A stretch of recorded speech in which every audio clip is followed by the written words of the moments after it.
Chilling tales for dark nights.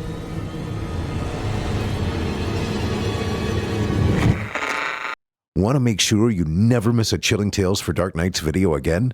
Be sure to subscribe and hit that bell to turn on notifications. Scratch, scratch, scratch, scratch. Hello? Scratch, scratch, scratch, scratch. Hello? Somebody? Anybody? Scratch, scratch, scratch, scratch. Can anybody hear me? Please, please get me out of here. Casey stirred. He couldn't see anything, but he could hear her loud and clear.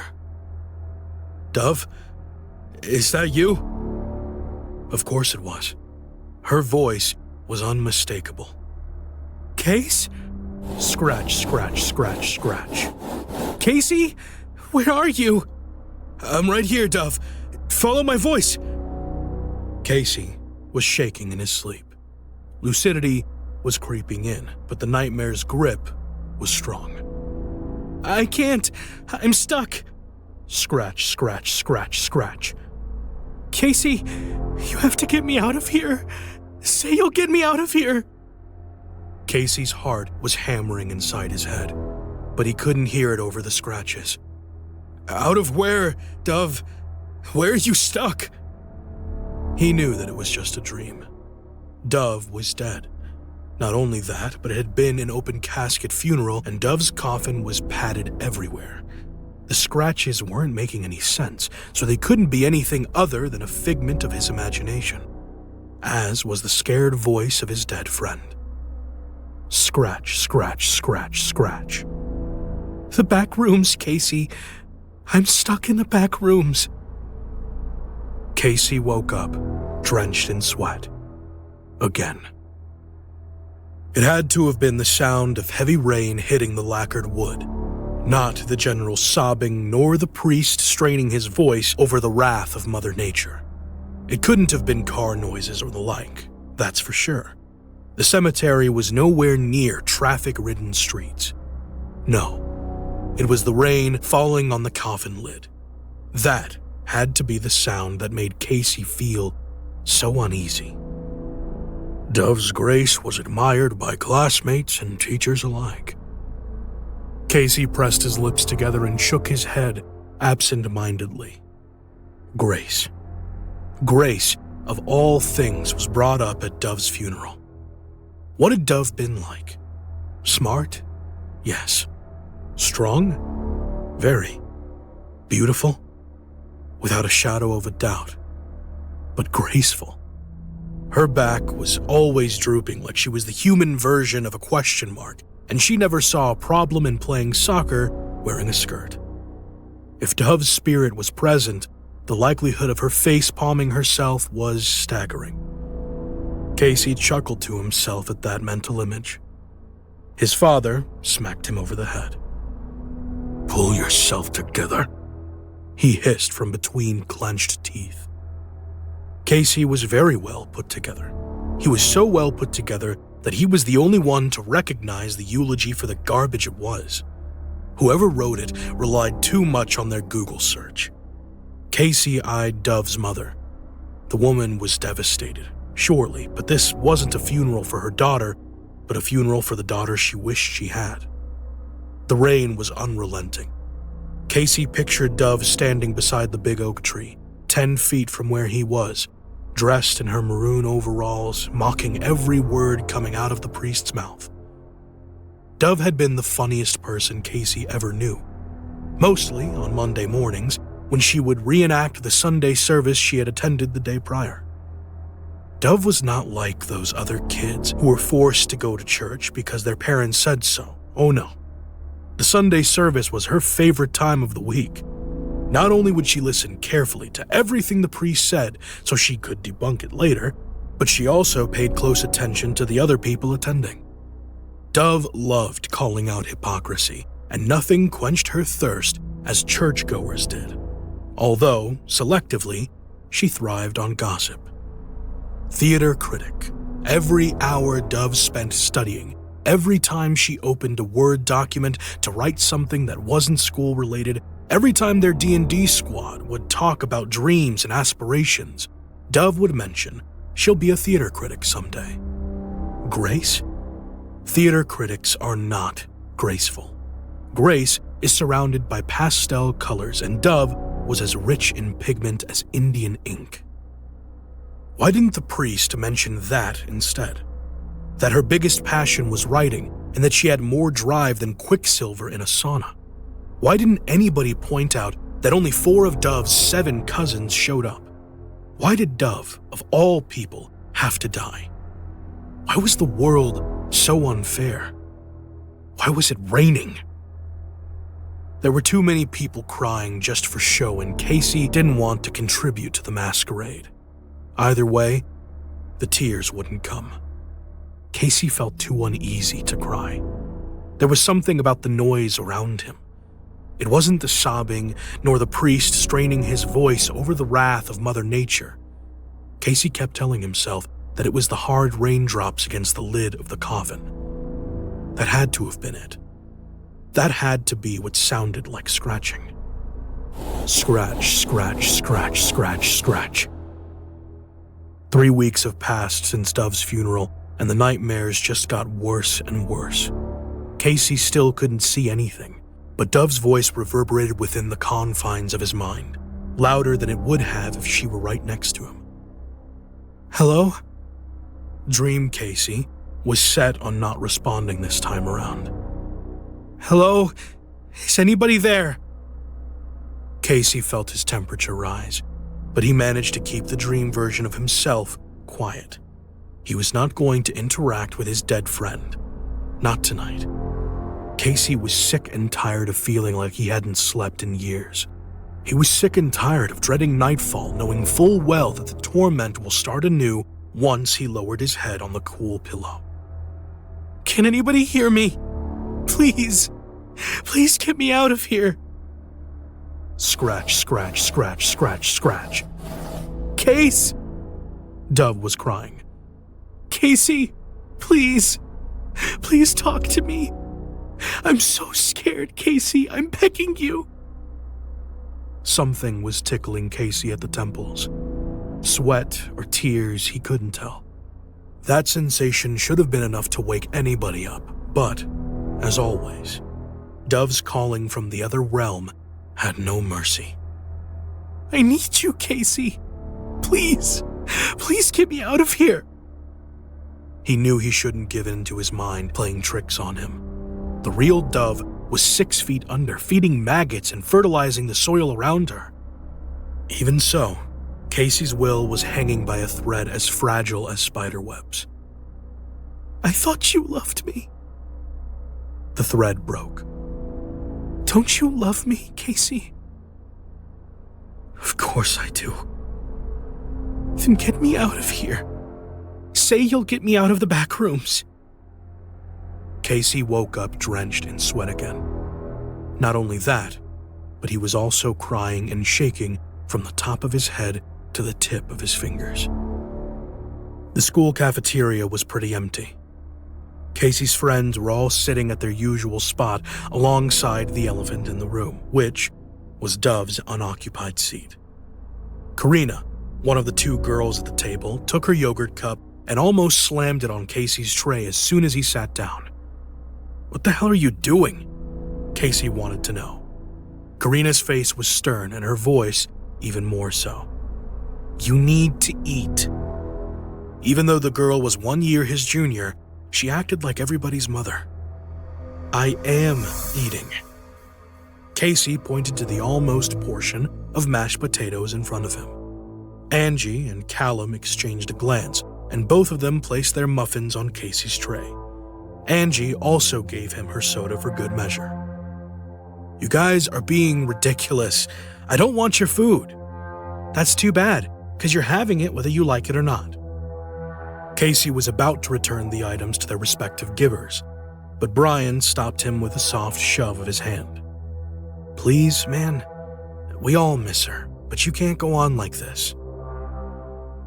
Casey took a second to look at his friends. Everybody looked bad. The bags under his own eyes were the worst, but his friends weren't looking like they were about to walk into a photo shoot either. Brian was so pale. The contrast to his freckles made him look like somebody sprayed motor oil on his face. Karina stopped wearing jewelry altogether, and for someone with 5 facial piercings, that's saying a lot. Callum and Angie used to be all over each other during lunch. Now even spotting them holding hands has become rare. Casey hovered over his tray. He said nothing, but him opening Karina's yogurt cup was all the reassurance his friends needed. The thanks went unspoken, just like the many sentiments that strengthened their bond in the past weeks. The lunch break was halfway over, until... Stop. Angie didn't mean to say it out loud. She was taken aback when 4 pairs of eyes met hers inquiringly. Callum squeezed her knee. "Everything all right?" Angie looked at her boyfriend with reindeer eyes. Her lips started to quiver, and she shook her head slowly. "I just wanted to stop." Callum brushed a strand of her hair behind her ear, and Angie took that as an invitation to lean into him. "They will, baby. Just give it time." The moment they shared looked way too intimate to be interrupted by outsiders. Yet Karina couldn't help herself. "They?" Callum threw her a poisonous glance.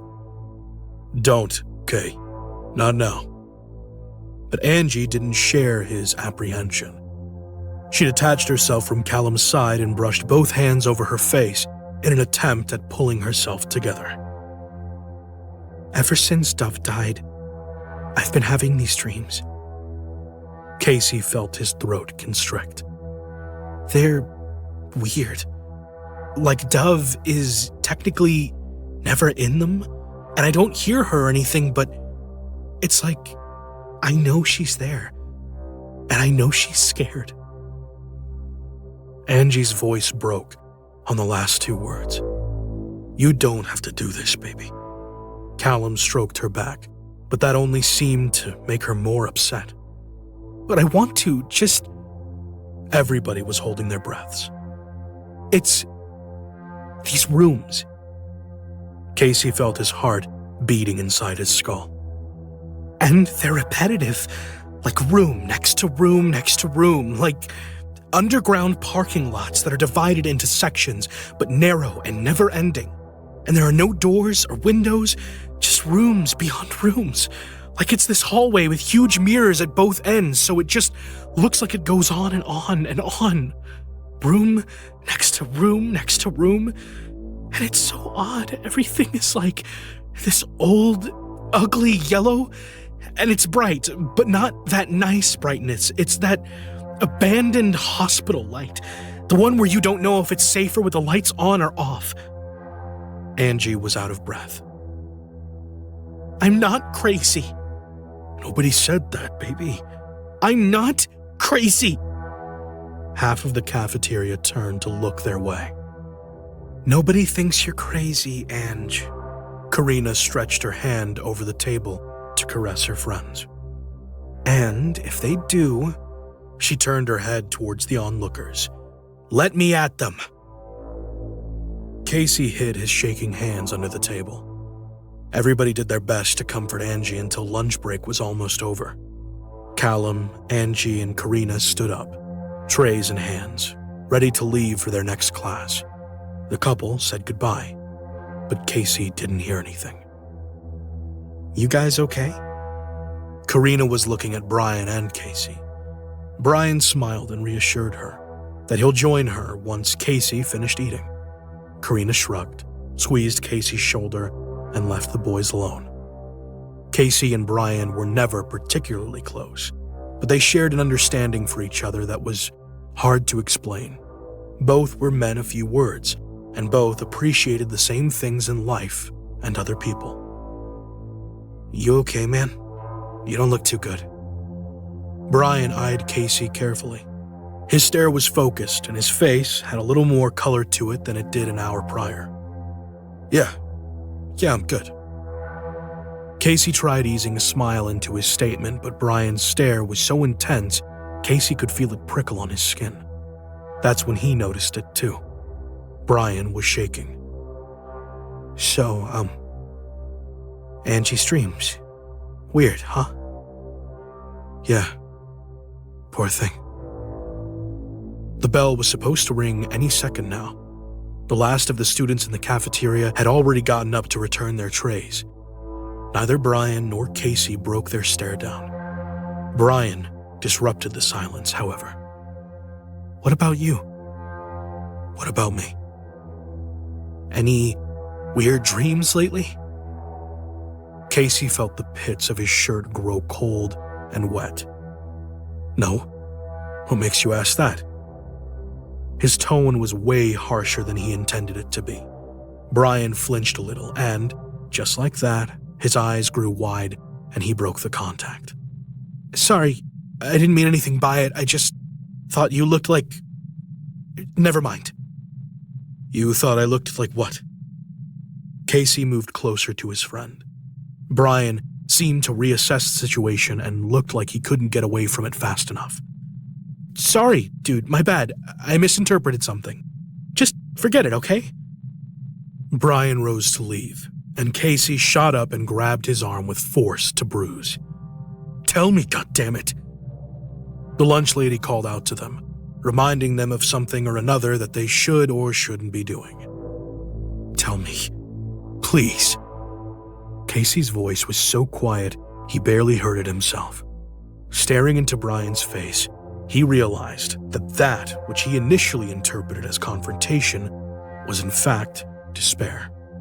Brian was on the verge of a mental breakdown, more so than Angie and probably even more than Casey himself. I have them too, man. Casey didn't need to ask. He knew what Brian meant. The dreams, the yellow rooms. I also felt Dove there. The lunch lady yelled again. At first, you think the wallpaper has just an ugly, outdated print. Casey felt nauseous. But that's no print. Brian's face was so close, his freckles were out of focus. Their cries for help, scratched into the walls by the people who are stuck there. Boys! Brian and Casey jumped as if a shotgun had been fired next to their ears. They scurried out of the cafeteria with mumbled apologies. Casey and Brian were in different classes, so Casey ran to his as fast as he could, ignoring his friend calling after him. Casey soldiered on through the rest of the school day, pretending to be attentive during class and purposefully avoiding his friends. Once he got home, nothing he did, be it homework or gaming, made daylight diminish fast enough. And that's because for the first time since his friend passed away, Casey looked forward to going to bed. Scratch, scratch, scratch, scratch, scratch. Hello? Scratch, scratch, scratch, scratch, scratch. Hello? Is someone there? Casey focused on steadying his breathing. Yes. Scratch, scratch, scratch, scratch. Casey, is that you? Yes, Dove. It's me. Casey! Oh, thank God you're back. You have to get me out of here. Scratch, scratch, scratch, scratch. Where are you? I'm in the back rooms. Casey fought to keep his thoughts aligned. Look around. What do you see? Yellow. Everything is yellow. That confirmed it. Neither Casey nor Angie or Brian were going mad. Dove was indeed stuck somewhere, and it was not beneath the earth in a narrow, rectangular box. Everything is so yellow. Dove, tell me more. What else can you see? Rooms everywhere. They never end. It's like I'm running in replay. These rooms, where are they? I don't know. Stay with me, all right? I need you to concentrate. Where were you before the Backrooms? I don't remember. How did you get there? I don't remember. Can you remember something, anything? A face, an object, something? I don't remember. I don't know. Is there somebody else with you? Dove? Not somebody. What do you mean? It's something. Something is in here with me. I can't see it, but it's here. It's playing with me, watching, following. Casey felt his consciousness slipping in. Casey, you have to get me out of here. Say you'll get me out of here. But I don't know where you are. I'm in the back rooms. Dove, that's not helping. Come on, focus. You keep calling them the back rooms, not just the rooms. You know something. Now help me out here. Where are you? Where are these back rooms? There was silence. Lucidity was coming down hard, and Casey never thought he'd dread waking up from one of his nightmares. Dove, where are the back rooms? And Dove answered, everywhere. The back rooms are everywhere. Casey was not drenched in sweat when he woke up. His sheets, on the other hand, were ripped to shreds. 2 more months had passed since Dove died, and, for the first time since her funeral, it was raining. Casey remembered the sound made by the raindrops hitting the lowered coffin and mistaking them for scratches. He still had the nightmares every once in a while, but since the night he tried communicating with her more, the intensity of Dove subsided. Also, he began having normal dreams again. Dove's pleas would morph into grunts and mumbles, and the nightmare would melt into a halfway muted soundtrack for another dream, one that provided both sound and imagery. It was like Casey's subconscious was slowly yet surely winning the fight against these nightmares, allowing him to sleep soundly again. Casey's friends were doing better too. Angie began to smile again, and she and Callum resumed showcasing their teenage affection during breaks or outside of school. Brian also seemed to be doing better. Casey and he never brought up the dreams again, and judging by his much healthier appearance, Brian probably stopped having them altogether. Karina was Karina. Heart of gold, shell of rock. Nobody could accuse her of not grieving the loss of her friend, but she was the first to recover after Dove's passing, and gave nobody a reason to worry about her emotional well-being. All in all, the 5 of them were doing fine, and even though moving on was still ways ahead, they were on the right track. There had to be a logical explanation for the semblance of their dreams. More than likely, Angie, Brian, and Casey had seen the same movie or read the same piece of fiction a long time ago, thus triggering similar brain activity in their heads when Dove died. Karina might have had dreams about Dove too. Callum as well. Karina's parents probably did too, but that didn't mean that they must have spotted some inexplicable crack between life and death. That would have sounded a million types of stupid. Casey was too old and too smart to believe in paranormal nonsense. Dove was dead, but he wasn't. He would miss her greatly, but this was the first day of the rest of his life, and he planned on living it to the fullest, just like his best friend would have wanted him to. It was Friday afternoon. Casey and his friends were going to meet up at Karina's for a game of D&D. They hadn't played in ages and thought that it would be cool to pick it up again. Casey had gotten home from school, showered, ate, and just as he finished brushing his teeth, his phone vibrated with an incoming message. The message was from their group chat. Probably Callum asking which flavor Cheetos to bring, or a photo from Karina showing off the setup she installed.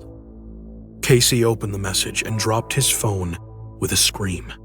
The screen cracked, but nothing else was affected by the hard fall. The phone vibrated again, and again, and again. It sounded like a chainsaw against the bathroom tiles. Casey himself had fallen and crawled on the bathroom floor until his back hit a wall. He began to sob. The phone kept vibrating from a plethora of incoming messages, all from a number that was supposed to be inactive and stay inactive forever. Dove was messaging the group chat in all caps. The first message had been a haunting picture full of yellow. Casey's fragile inner peace, the one he fought so hard to regain after the nightmares subsided, crumbled. He got himself off the floor, grabbed his still vibrating phone, and dashed out of the house, fully forgetting to lock the door or grab his bike. Casey ran through the rain to Karina's house like his life depended on it. The muscles in his legs were screaming and his lungs were burning, but nothing mattered except the phone that was still vibrating furiously in his pant pocket. Once he reached his destination, Casey dashed through the front door, completely forgetting to greet Karina's parents, and flew up the stairs to where his friend's room was. Everybody was already there, seated in a circle on the floor. "Did you guys see them?" Everybody froze. Casey was soaked to the skin and looked like he was about to hurt somebody. "We have to help her. I'm serious. She's stuck there. We have to find her and get her out of there. Kay, I need your laptop." Karina frowned. Brian, unsure of what to do, pointed to the laptop on Karina's writing desk. Casey wasted no time in closing the Spotify playlist and typing shaman in the Google search bar. "Do any of you guys know what she means by backrooms? I asked where they are and she said everywhere. So I'm thinking it's a state of mind or something. But how can it be if she's not alone in there and the walls are scratched? Like, what are we missing here?" Casey turned to face his friends. All four of them looked dumbfounded. "You all right, dude?" Brian got off the floor and took a tentative step in Casey's direction. "You need a towel or—" "No, I'm not all right. Check your phones, people." The four of them rummaged through their pockets in search of their phones. They all looked at their screens, then at each other. "What are we looking for, exactly?" Callum sounded genuinely confused. "Somebody commented on my latest Instagram post, but I'm pretty sure that's not what you mean." Angie turned her phone to provide evidence for her statement. Casey was on the verge of losing his mind. "Guys, are you fucking kidding me? It's Dove. Dove sent us 1,000,000 messages in our group chat just now." Angie shivered, and Callum threw a protective arm around her frame in an instant. Brian and Karina were livid. "Casey," Brian spoke with the tiniest of voices. "Not cool, dude." "Yeah," Karina sounded angry. "Whatever you're trying to do, you need to stop, right now." "People, do you hear yourselves?" Casey snatched his phone out of his pant pocket and tried unlocking it. Nothing. All the screen had to offer was a spider web on black glass. "Ah, shit!" Casey scanned Karina's room and rushed to the plug that had her phone charger in it. "It's not working. What the fuck? This piece of shit worked fine just seconds ago." Casey almost tackled Brian. "Unlock your phone and give it to me." "Casey, you really need to calm down." Nevertheless, Brian did as he was told and handed Casey his unlocked phone. Casey pressed the icon for their group chat and stared for what felt like an eternity to the last message, posted around the time he was brushing his teeth. Callum had sent a photo of the Cheetos aisle, with the caption, "Which one?" "Bastard, you deleted them." "What? Deleted what? And did you just call me a—" "Angie, I need your phone." Angie was a step ahead of him, however, as were Callum and Karina. All three of them shoved their phones into Casey's face, showing a message identical to the one on Brian's phone from their group chat. There was a knock at the door. "Karina, is everything all right?" "Everything's fine, Dad. Just give us a minute." Casey's heart was shattered. Why? Why would you guys do this? She posted a picture of her surroundings, and she finally found a way to contact us. She needs us. We need to get her out of those rooms. Casey turned to Angie. "They're yellow, Ange, just like you said.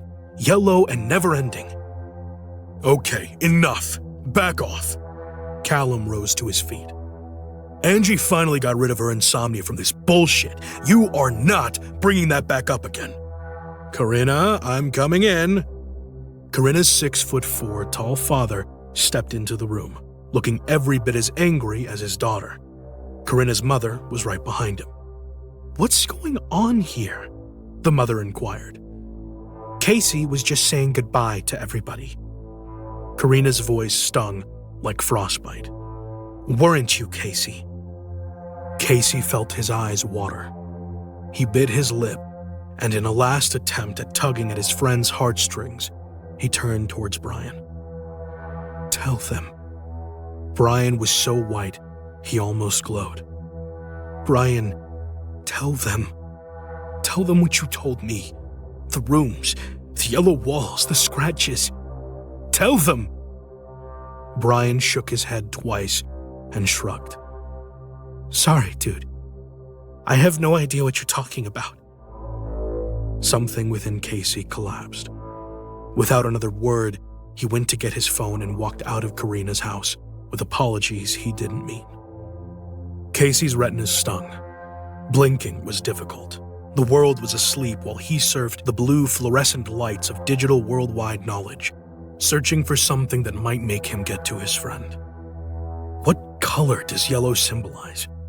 On one hand, yellow stands for freshness, happiness, positivity, honor, and joy, but on the other, it represents cowardice and deceit.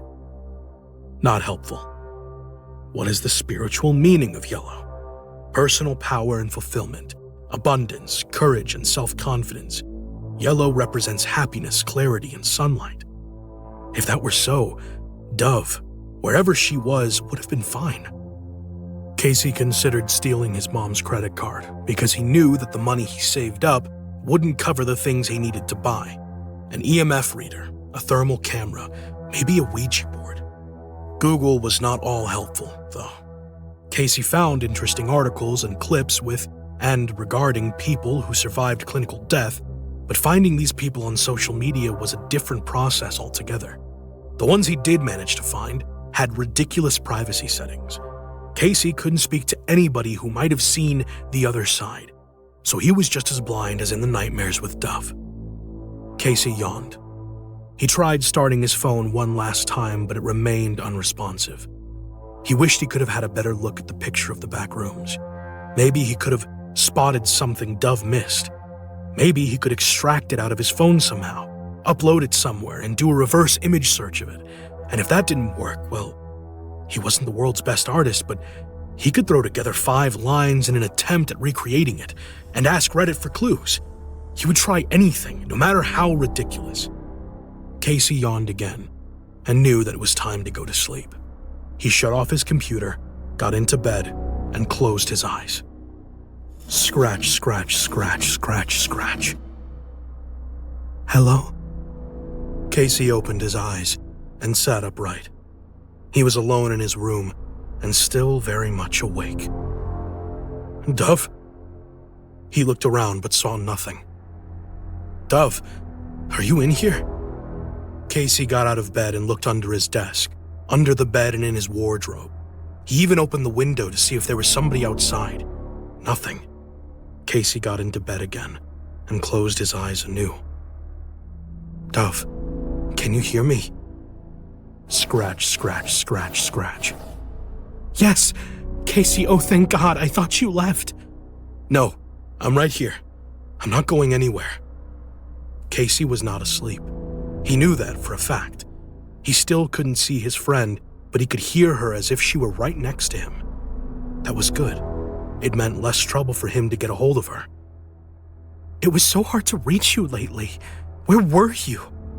I'm sorry, Dove, but I'm here now and I won't leave you again. Help me, Casey. Scratch, scratch, scratch, scratch. Help me. I will, I promise. I think I came across something that might help. Look around, Dove. Can you see? Will you get me out of here? I don't know, but I'll try. Look for a case. Scratch, scratch, scratch, scratch. Casey. My Casey. What is it? Do you love me, Casey? Casey swallowed the lump in his throat. Yes. Will you get me out of here? Scratch, scratch, scratch, scratch. I'm trying, Dove, but you really need to... Shh. No more trying. You tried enough. I now need you to do. So, will you? Will you get me out of the back rooms? Casey remembered Angie's pathetic eyes, glossy from the tears that were about to happen. He remembered Callum acting up in front of the girlfriend who was out of his league, making her feel like she needs him. Casey remembered Karina's self-importance and shitty attitude. Last but not least, Casey remembered Brian. Dumb, quiet, treacherous Brian. And in the midst of all this was Dove. Smart, strong, beautifully ungraceful Dove. Brian's voice echoed in Casey's head. Sorry, dude, but I have no idea what you're talking about. Yes. Yes? Scratch, scratch, scratch, scratch. Yes. Say it. Say it, please. I need to hear it. Yes, I will. No, Casey. Scratch, scratch, scratch, scratch. I need to hear you say, yes, Dove, I will get you out of the back rooms. Yes, Dove. Scratch, scratch, scratch, scratch, scratch, scratch, scratch, scratch. I will get you out of the back rooms.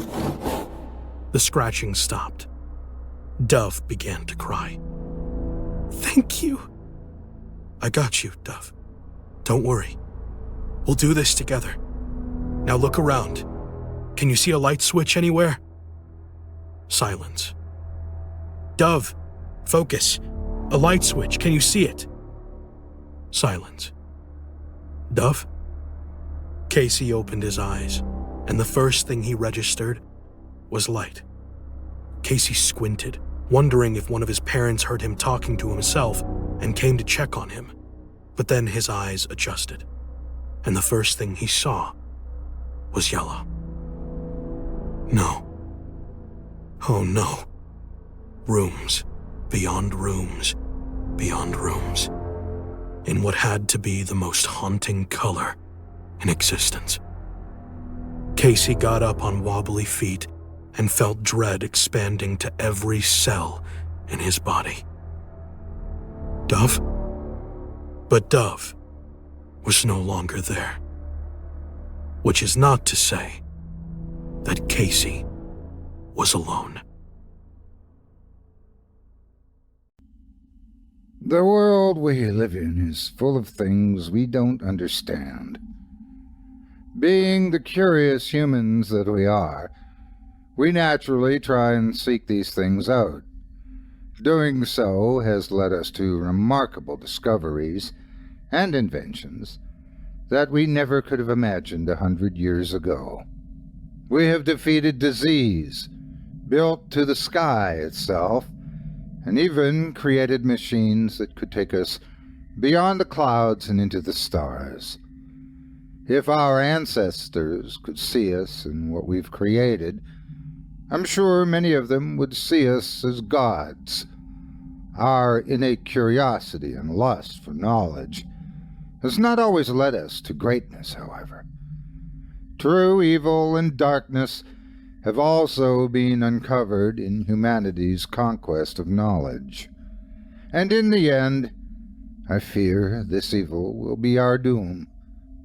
I do not say this from the standpoint of a great philosopher who has sat and simply pondered things either.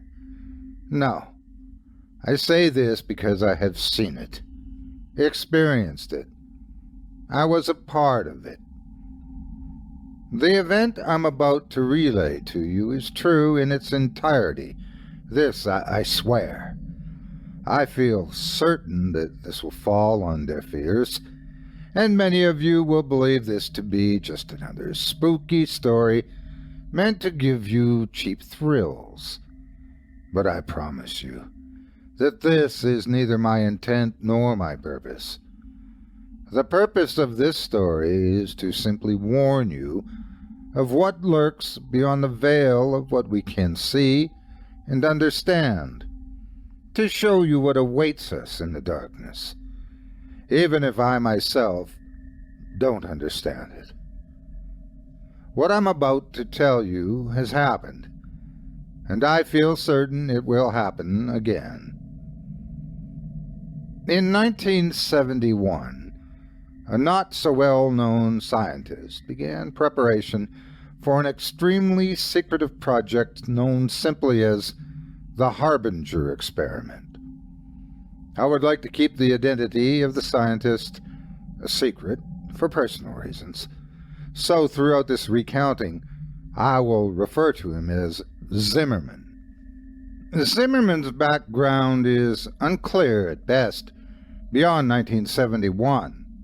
All that is known about him before that time is that he had grown up somewhere in Maryland with a strange fascination of the occult and supernatural.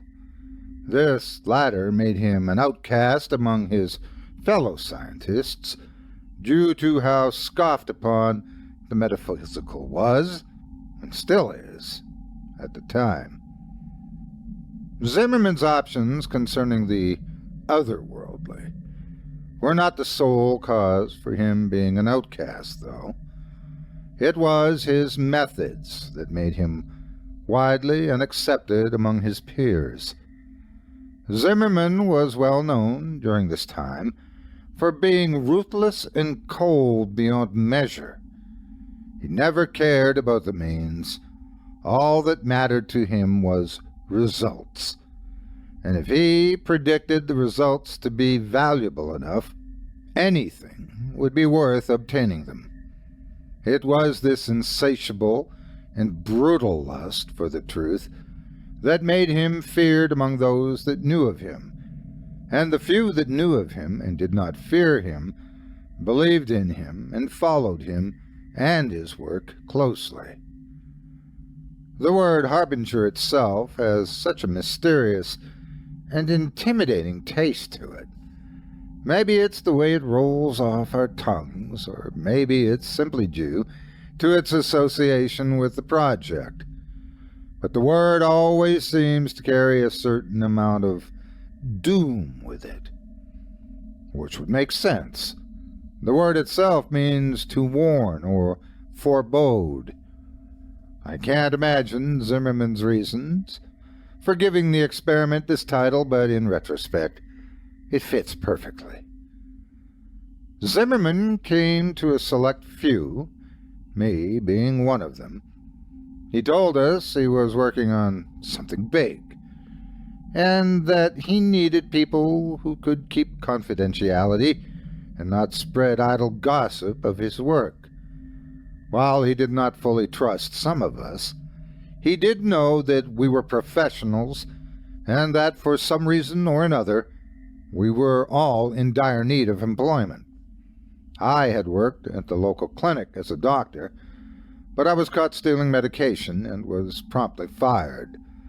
This left a very dark mark on my resume, so work was hard to find. I also was a native to Alaska and lived near where the experiment would take place, so I guess you could say I was a convenient choice. As you can imagine, I jumped at the opportunity. It was hard not to when I saw the payout. 15 of us were hired in total. Some were colleagues of his that had been working with him for a while. Some were maintenance workers, and a few were hired as private security. I was the only medical professional to be hired. It is still a wonder to me how he even attained the funds necessary for the experiment. I would not be wholly surprised if his financing was not entirely legal. But, legal or not, I needed the money and he was paying. Looking back, it's a decision I have come to regret. After Zimmerman obtained his money, he used it to buy a relatively large plot of land deep in the frozen wilderness of Alaska. And upon that piece of land, Zimmerman built a concrete structure, not dissimilar to a bunker, in fact, the sole difference being that its goal was to keep any potential damage contained within the structure rather than keeping it out, as he put it. Most of the structure dug underneath the earth, which had the effect of making the underground complex seem so much smaller than it really was from the outside, as would be expected. There was only one way of entering and leaving the underground structure, and it was via a ladder that led from a small, unassuming concrete building on the surface, which I will refer to from now on as the entrance building for convenience, to the network below. After everyone had gone to bed that night, the hatch that contained the ladder would be sealed off with a very large and thick metal lid. Zimmerman was very strict about this. Located not too far away from the entrance building was a series of wooden cabins that would serve as the sleeping quarters for the staff Zimmerman had hired. Compared to the entrance building standing on the surface, the underground system was massive. At the center of the complex was the control room. This was where all the facility's electronics and such were linked to. This included security cameras, lights, and door controls. Consoles, monitors, and computers lined the walls of this large central chamber. This is also where the ladder in the entrance building connected to in the underground complex. Connected to the control room were 3 doors. One led to a smaller room that served as the infirmary. Another door led to a break room, and the last door led into the hallways. The hallways are where the complex began to feel extremely eerie. They were, for some reason, laid out in an extremely confusing scheme that led in circles and to complete dead ends. These hallways made up a vast majority of the complex, and it would be very easy to get lost in the maze if you were unfamiliar with the complex. But if you knew where you were going, you would find yourself standing before one of 3 8x8 rooms before long. Each room had a camera hooked up to one of the corners of the room, and all 3 of those cameras were connected to a corresponding monitor in the control room. Cameras were also scattered throughout the hallways, so that whoever was watching their corresponding monitor could see anywhere they wanted to, when they wanted to. Thick metal doors stood at the entrance to each of the 3 8x8-foot rooms, and in order to open them, you would have to enter a 4-digit code into a panel located near the door. I remember when I first arrived at the complex how badly the hallways frightened me. I have always been claustrophobic, you see. Those hallways were so very narrow. The noise, or more accurately the lack of noise, was also a tremendous source of fear for me in those bleak, narrow hallways. It was always so unnaturally silent, as if the entire world had stopped moving. It really made you feel like you were trapped down there. Thankfully, though, I only rarely ventured into those hallways, for I was the only medical professional in the facility, and I had virtually no reason to go into them. In the beginning, I found it so peculiar that Zimmerman would ask for a medical professional like me on a project like this, but by the time it was all over, I understood why. The official purpose of the Harbinger experiment was to test and observe the effects of extended isolation on the human mind. This is what was listed on reports, being sent out at least. But unbeknownst to all those who were not participating in the project, excluding the subject, the true purpose was much darker. Like I said before, Zimmerman had always had an obsession with the occult and supernatural. He sought to prove himself to those who did not believe in him. He wanted physical proof that the supernatural was a real phenomenon, and he wanted to be the first one to attain said proof. The true purpose of the Harbinger experiment was to find proof of the metaphysical, a world we could not see. The thought of doing this was naturally a tad bit daunting and even scary, But it was Zimmerman's method of doing so that was truly terrifying. Zimmerman believed that he would be able to open a portal between worlds momentarily, allowing 3 random entities to cross over to our world, and each one of these beings would be trapped within one of 3 rooms. Zimmerman had the theory that any entity would try and latch on to the nearest living thing that had the capacity for it. He wanted to use this technique to trap a spirit in a physical form by allowing it to enter a living being that had been injected with a compound mixture of Zimmerman's creation. In theory, this compound would keep the entity from simply leaving whatever it was attached to. The only way it would be able to leave a host who had been injected with the compound was through death. According to Zimmerman, the host would have to be something living, with a will strong enough to survive the possession. And there is only one known species that possess the amount of will required for this: humans. Zimmerman had also done something to ensure that the entities would only enter the 3 rooms, and that there would only be 1 entity in each room, though I cannot say I know exactly what he did. In fact, I know next to nothing when it comes to how Zimmerman managed to do what he did. He liked to keep his methodology a secret to his most trusted colleagues, most likely due to his paranoia that someone would steal his ideas and take credit for the success of said ideas. If I had known that this was the true purpose before I signed up, I may have reconsidered. But Zimmerman decided not to tell us until we were all gathered at his fortress. Even if any of us wanted to leave, I doubt we would have been able to do so. The security team Zimmerman had hired was loyal to him and the payout. It is not likely that Zimmerman had given them the order to allow anyone to leave. There were 3 different subjects included in the experiment.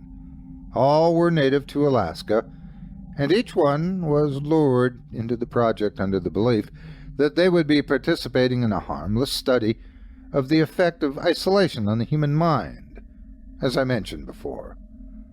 Which is why none of the subjects objected when they realized that they would be confined to one of the 3 rooms that I mentioned earlier. The first subject was a young man. He was apparently out of work and desperately needed the money that had been offered for participating in the study. The second was a woman. By looking at her, I could tell she was an addict of some sort. The third and final subject was an older man, a drifter, if I had to guess.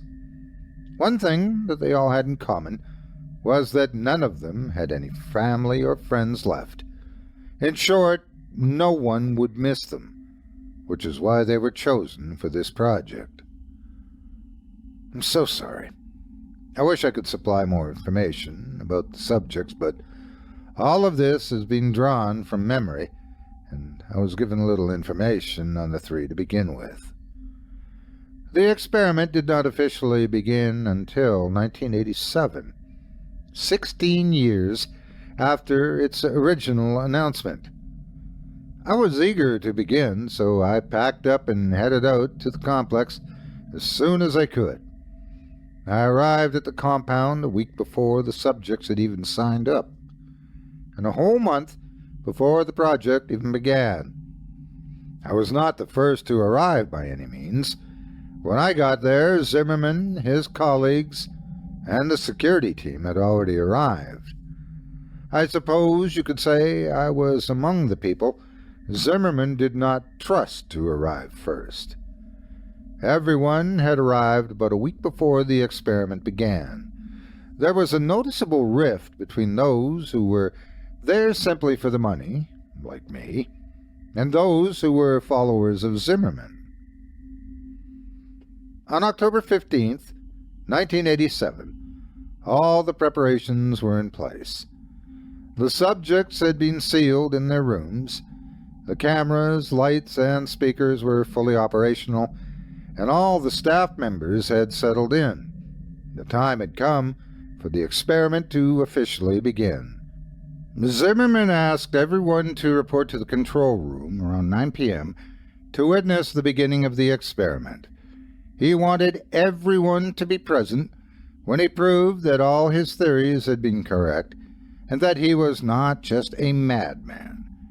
He wanted us all to see the fruits of his labor.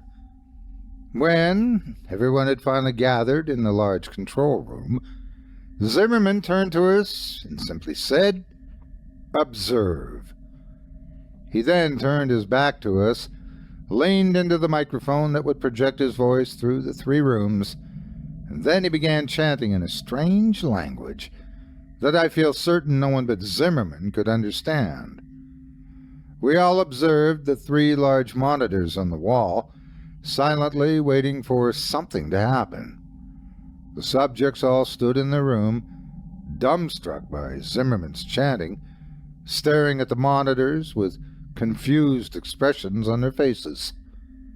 After about 5 minutes, I felt something awful. I cannot explain what exactly it was, but a horrible feeling of dread washed over me, riddling me with fear. It was then that the ground actually began to shake suddenly, and the lights began to flicker. Zimmerman continued chanting into the microphone as if nothing was off or wrong, while the subjects began dashing around their rooms, screaming for help. Then suddenly the ground stopped shaking, and the monitor's images turned into static. The air began to become very heavy as we all stared at the monitors, waiting for them to regain their image and show us what was happening or what had happened in those 3 rooms.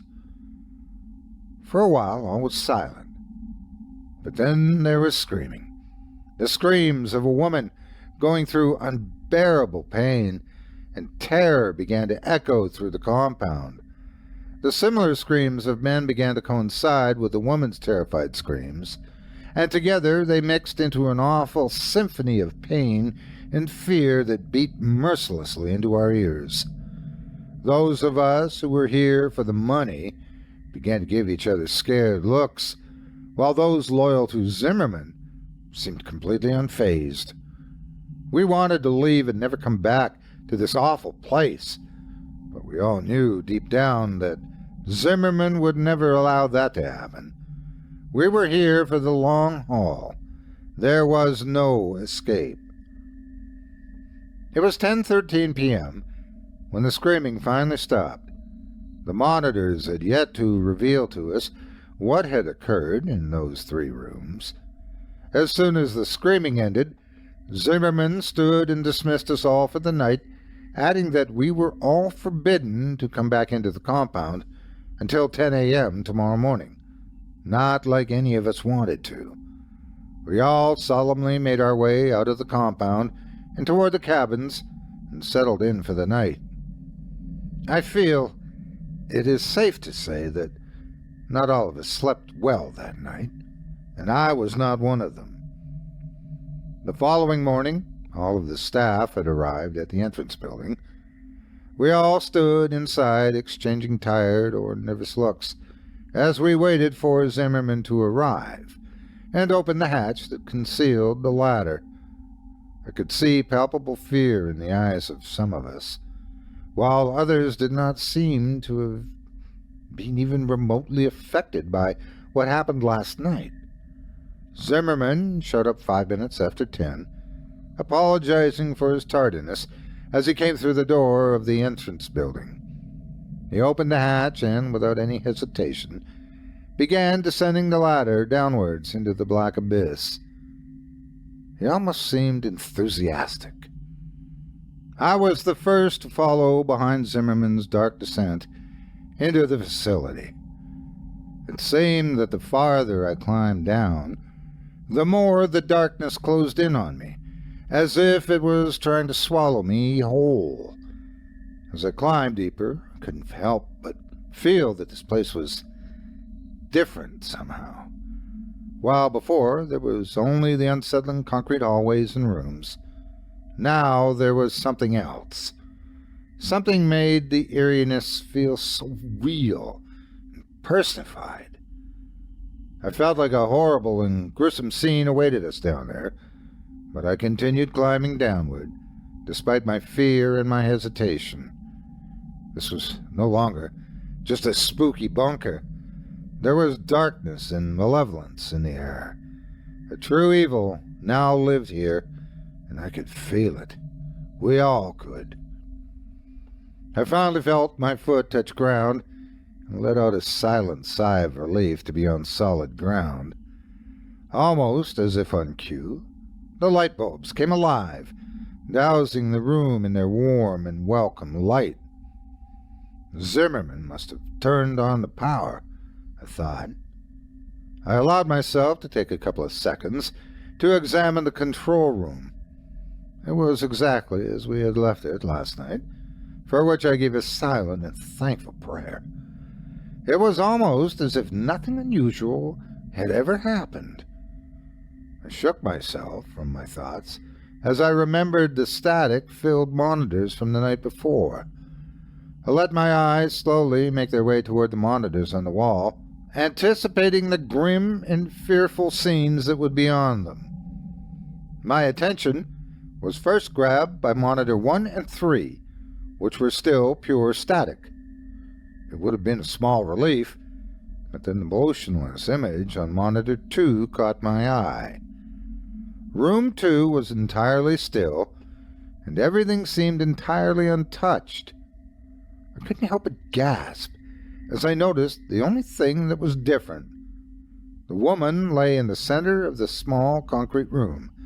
An expression of fear and terror was frozen onto her gaunt face as she lay silent and lifeless on her back. Zimmerman's expression turned angry when he saw this. He ordered that the second monitor be turned off, and it was. We didn't ask why. It's not like any of us wanted to see the dreadful scene any longer. He also ordered that if the images in monitors 1 and 3 did not return within the next 2 hours, the security team would be sent to investigate the rooms. The security team nodded at hearing this.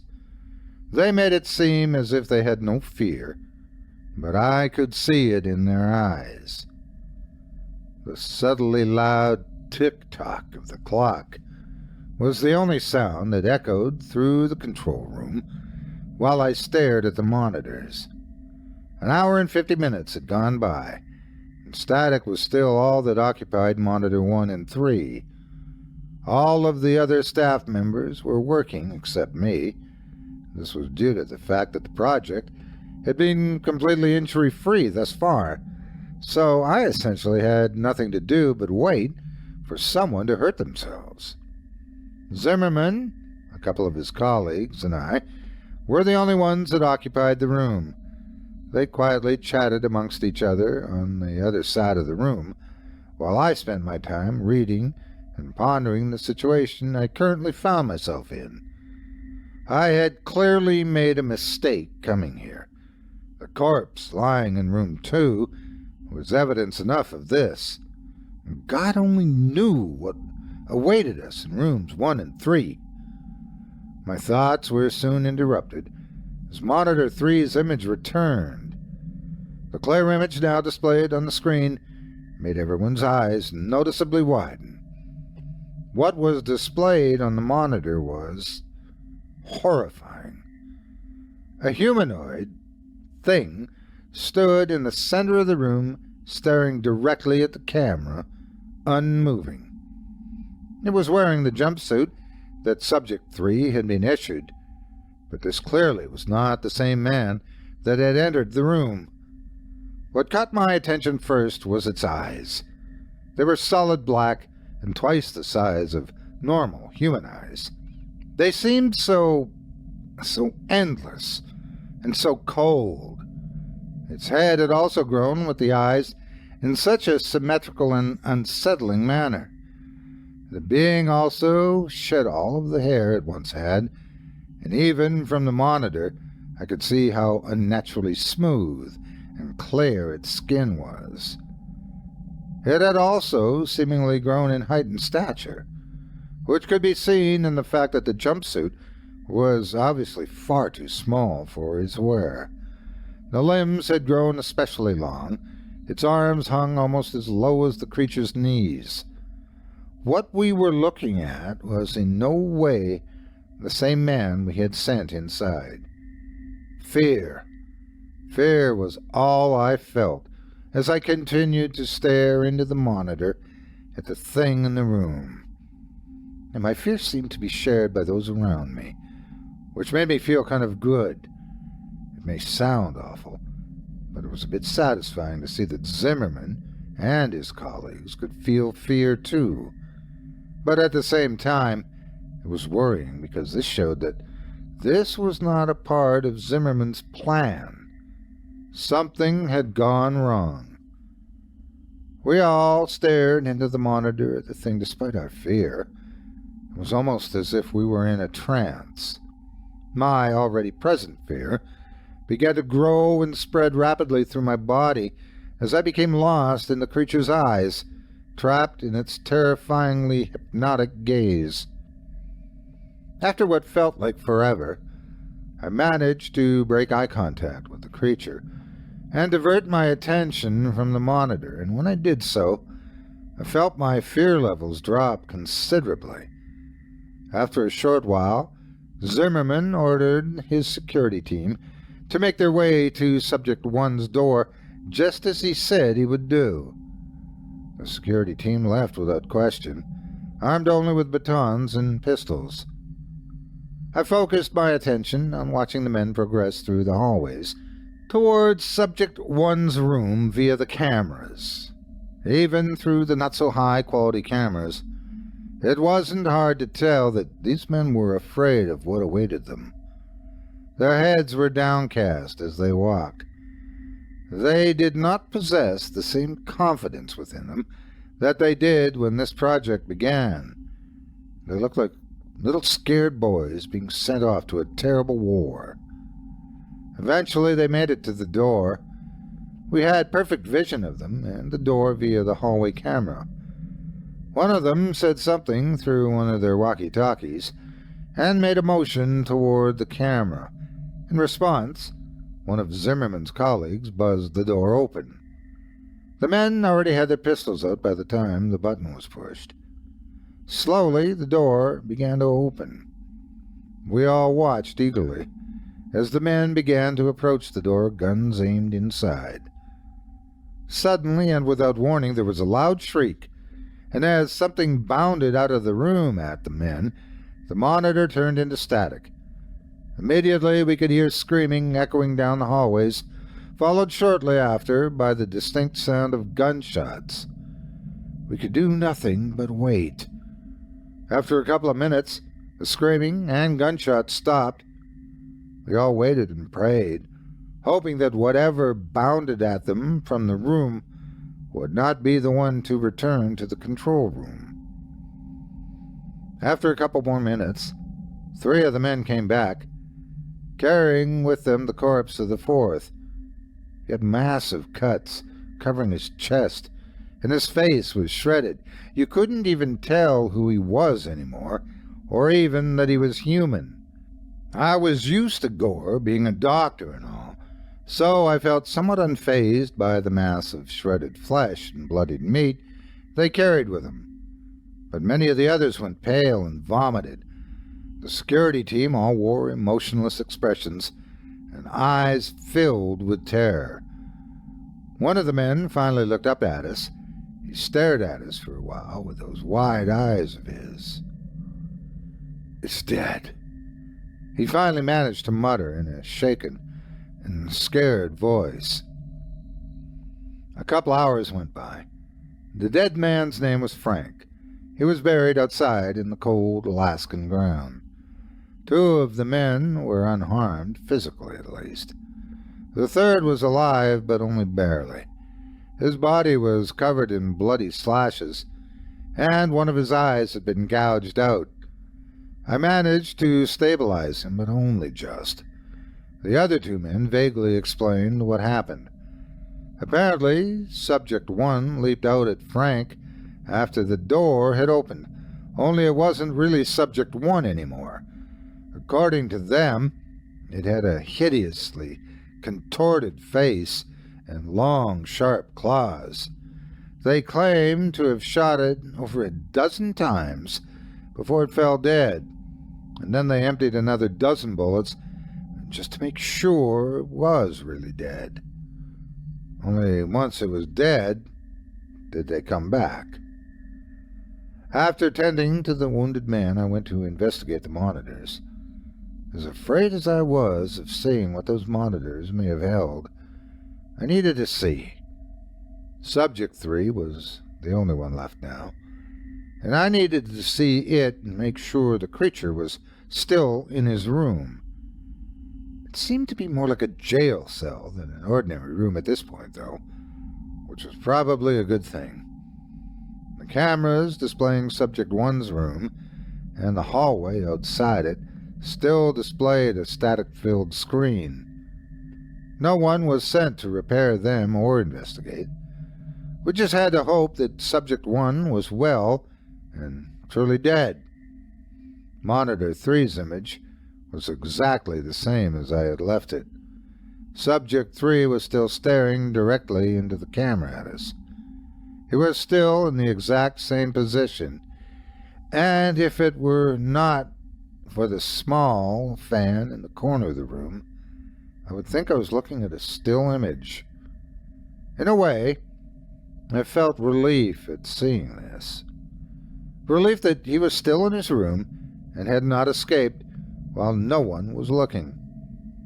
After everything quieted down, I noticed something especially unusual. There was a strange sound emanating from somewhere. At first, it was barely noticeable. The only reason I heard it was because of how extremely quiet it was in the infirmary. But as time went by, it slowly began to increase in volume. After about an hour, it was loud enough that everyone else could hear it too. And after a couple more hours, its volume had increased so much we could determine what the noise was. It was a song. One of the staff members identified it as "Living in the Sunlight" by Tiny Tim. Apparently his father loved the song and listened to it frequently. The song seemed to be on a loop and kept replaying itself. Although we were able to identify the noise, we remained unable to identify its source. We knew that it wasn't coming from the speakers because we had turned them off. It seemed to be emanating from the walls themselves. More time ticked by as we all began to become increasingly agitated by the song. I spent most of my time in the infirmary attending to Frank or in the control room. Fear hung in the air, and the presence of unmistakable darkness and evil was no doubt its source. Subject 3 still had not moved. He had kept his unblinking gaze fixed on the camera the entire time. It always felt like he was staring directly at me, no matter where I was in the room. I think this effect was also felt by others, due to the fact that they seemed to move around the room a lot, and for seemingly no reason. After a few hours, the song was so loud that people almost had to shout in order to communicate. We'd been trying to find its source so that we could turn the song off, but it was to no avail. The source was completely unidentifiable. This added a level of extreme irritation to our already very present fear. It was around 8:30 that the ground itself began to shake once again, just as it had done the previous night. Panic began to spread among my fellow employees and me as the shaking grew in intensity. During this, I had the sudden instinctual feeling to look over at Subject 3's monitor. It was gone. Almost as if on cue, the power went out. Thankfully, the song did as well. Ever since the security team came back, panic had slowly been building up among the staff, and Zimmerman was powerless to stop it. When those lights went out, the calm projections that everyone had been trying to maintain left us, and the fear in all our hearts took over. The emergency backup lights kicked on shortly after the power went out, which I gave a silent, thankful prayer for. The lights were dim, but they still allowed me to see a lot. Total panic seized us as many of my fellow staff members began screaming and rushing to the ladder in an attempt to escape. But too many were trying to use it at once, and no one was able to get very far in the ladder without someone else pulling them to the floor and taking their place. Zimmerman was shouting for everyone to calm down, but his dominating and intimidating personality had no effect here, and his demands fell upon deaf ears. It was total chaos. It wasn't long until people actually started hurting each other in their desperate attempts to get up that ladder and out of this place. I could only stand against the wall and wait for my opportunity to escape up the ladder. All the screams were soon silenced as the familiar hum of that unsettling song began to rise in volume again, only this time much quicker. And this time it was clear that the noise was coming directly from the maze-like corridors. People stopped fighting and shouting as all our attention shifted to the door that led into the hallways.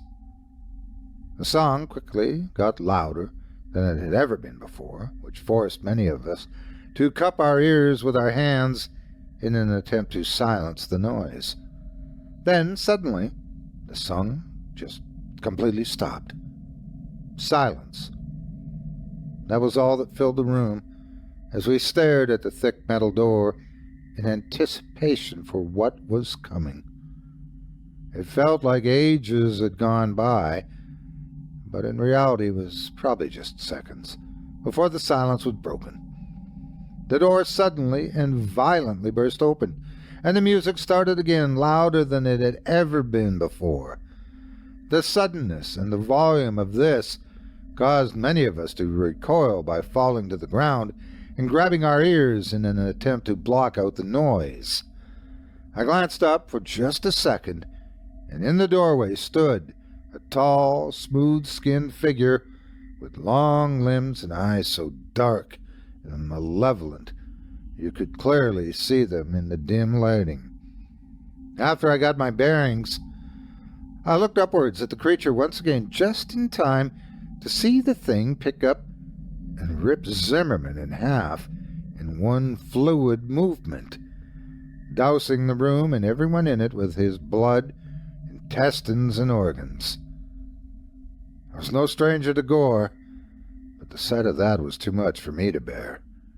I hunched over immediately after seeing this and vomited all over the cold cement floor. That ladder is my only hope of survival, I thought to myself, as I forced myself to a standing position. And as my eyes rose along with the rest of me, I could see the thing ripping and tearing through the people as they scattered in an attempt to escape it. It was distracted, and as awful as it sounds, this was my only chance to get up that ladder. I forced my legs to move toward the ladder, trying to block out the terrified screams of my fellow staff members and the unbearably loud music. I could hear gunshots coinciding with the screams and terrible sounds of flesh being ripped apart somewhere in the mess of noise. I reached my hands outwards and felt a wave of relief wash over me as my fingers came into contact with the hard metal rungs of the ladder. I gripped them and began to climb upwards as quickly as I could in my disoriented state, all the while praying that the monster would not see me and pull me off the ladder and back into the slaughter. It felt like at any moment I would feel one of its smooth hands wrap around my ankles and pull me to my death. But I eventually made it to the top. There was no question in my mind. I had to close the hatch and seal that thing down there, even if it meant certain death for my colleagues. I could not allow that thing to escape. I gripped the thick metal lid and began to push with all my might in an attempt to seal the underground complex off. Despite how dense and sturdy it was, the lid was surprisingly easy to move and did not take very much effort to push it over the hatch, even in my weakened state. In seconds, the hatch was completely covered by the dense metal lid. I collapsed on my side and began to vomit some more as exhaustion overtook me. And as I lay there, I realized something. Aside from my labored breaths, the only thing I could hear was the faint echo of that song from down below. I felt as though I would lose more of my sanity if I continued to lay there and listen to that song. So I once again forced myself up to my feet and began to make my way to the wooden lodge I had stayed in the previous night. It was where I had left my baggage and also where I had left the keys to my truck. Of the 15 staff members that took part in that forsaken experiment, I am the only one that survived. I've never returned to the awful place where all this happened, and I don't intend to.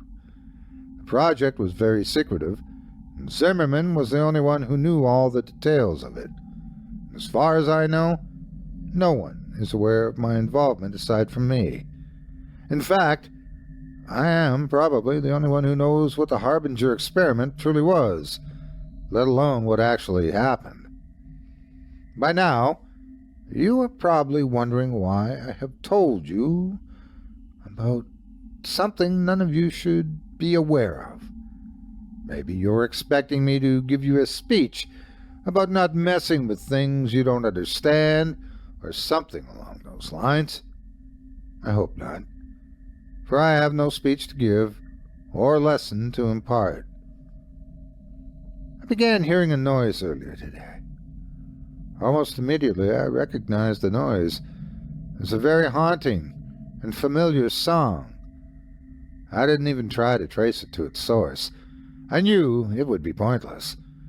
And as the day has progressed, the song has increased in volume. It's loud enough now that I can very clearly make out the lyrics. I'm completely unable to escape Tiny Tim's voice. It has followed me everywhere I've gone. Subject 3 is coming for me, and I know my time left in this world is extremely limited now. I guess you could say that I just wanted to tell the tale of the Harbinger experiment before it was lost forever. I hope that you will take some lesson from what I have recounted to you, but I think we both know you won't. Let's be honest. You don't believe a word of what I've just told you, and I don't blame you. I wouldn't believe me if I were you. To you, this is nothing more than something to get cheap thrills from. Probably mindlessly surfing the internet when you clicked a link and found yourself here, wherever here may be, reading this story. And to be honest, I don't care if you believe me or not. Even if you do, it probably won't stop you from trying to uncover the truth of a darkness that few of us have ever seen. It certainly never stopped Zimmerman. If you want a lesson, look at what happened to him when he went seeking the truth. I pray that none of you will ever discover this truth. I pray that none of you ever have to see the evil I have seen. I hope You all get to live in ignorance of what lies beyond the veil of what we can understand. It's here now. I can feel its black eyes burning into me, just as I could all those years ago. I am as much to blame as Zimmerman is for the monstrosity that is now free to roam the world, even if I was not the one to create it. I'm sorry. Please forgive me.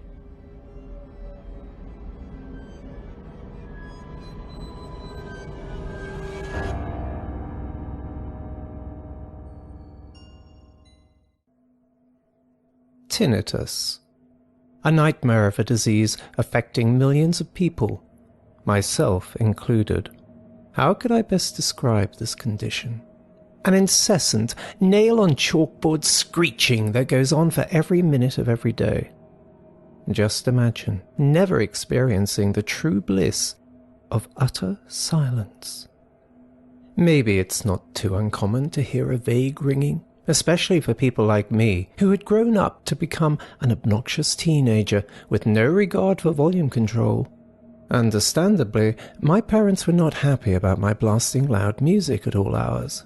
But what kind of a teenage rebel would I have been if I listened to my parents? Ultimately, my punishment would be given years later, when I started hearing a faint ringing. At first it was a rare occurrence, but at present day I can't even fall asleep without the aid of a loud white noise-producing machine. Even then, my quality of rest is debatable at best. During the early days, I was willing to try anything to stop the godforsaken noise. Rainstorms while sleeping, earwax removal, even a small dose of antidepressants. Nothing worked. You'd be amazed how many help groups you find online. Forums for anything. Veterans with PTSD, how to cope with losing a pet, or in my case, how to deal with tinnitus. I'd looked over the top suggestions on several occasions. Most I had already tried while visiting my doctor, while the rest were mostly scams, better suited for multi-level marketing campaigns. I used to call myself an optimist, so naturally I would return to the forum every other week in hopes of finding a miracle cure. On one particular day, I decided to scroll a bit further down and see the less popular suggestions. Among the obvious troll posts and scam cures, I found a more clickbaity post that read, "A weird trick to cure tinnitus." Nothing more, nothing less.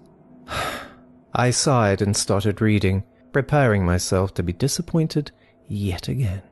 Still, the instructions were simple enough. Place your palms over your ears and direct your fingers to the back of your head. Put your index fingers on top of your middle fingers and try to snap them like a drum. Repeat 50 to 100 times. There were no comments below, as the post was relatively new. Worst case, I would look stupid sitting there by myself and drumming the back of my head. So I tried it out, snapping my fingers and causing a little drumming sensation. 45, 46, 47, 48, 49, 50. That ought to do it. I removed my palms from my ears and listened intently. Nothing. For the first time in years, there was just the pure bliss of silence. For minutes, I just sat back in awe, not believing what I was hearing, or more accurately, not hearing. Had the trick actually worked? I decided that, rather than enjoying my newfound silence, I would give my brain a well-deserved silent rest. And that's exactly what I did. I slept like a baby that night, well, until around 2 in the morning. I tend to wake up randomly during the night, so it caused little concern. To my disappointment, but not surprise, the screeching had returned. At best, I had half expected the solution to be a temporary one. I simply performed the witchcraft-like trick again, and, once more, the ringing was gone without a trace. With a sigh of relief, I settled back into bed. The sound that had haunted me for so long had been easily defeated by a helpful anonymous person online, and I was content. Only then did I realize that I wasn't enveloped in complete silence. Rather, there was something else cowering in the dark, only making its presence known by a soft thump. Could it be my own heartbeat? After all these years, would I now be haunted by a new sound? I held 3 fingers on my neck and felt a pulse. It didn't match the sound in the darkness. Although I tried, placing the sound proved to be a challenge. With each passing thump, I tried to pinpoint its origin a bit more precisely. I went so far as to open every cupboard in my apartment, checked in the hallways, and lastly, placed my ear against the wall. No sooner did my ear touch the wall before the sound stopped. My heart raced alongside my logical mind.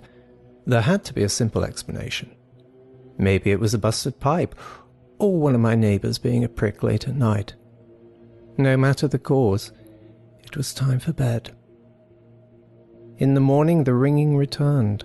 I figured I could put the noise at bay by performing the trick every 6 hours. It quickly became a routine of mine to stupidly tap my head when no one was looking.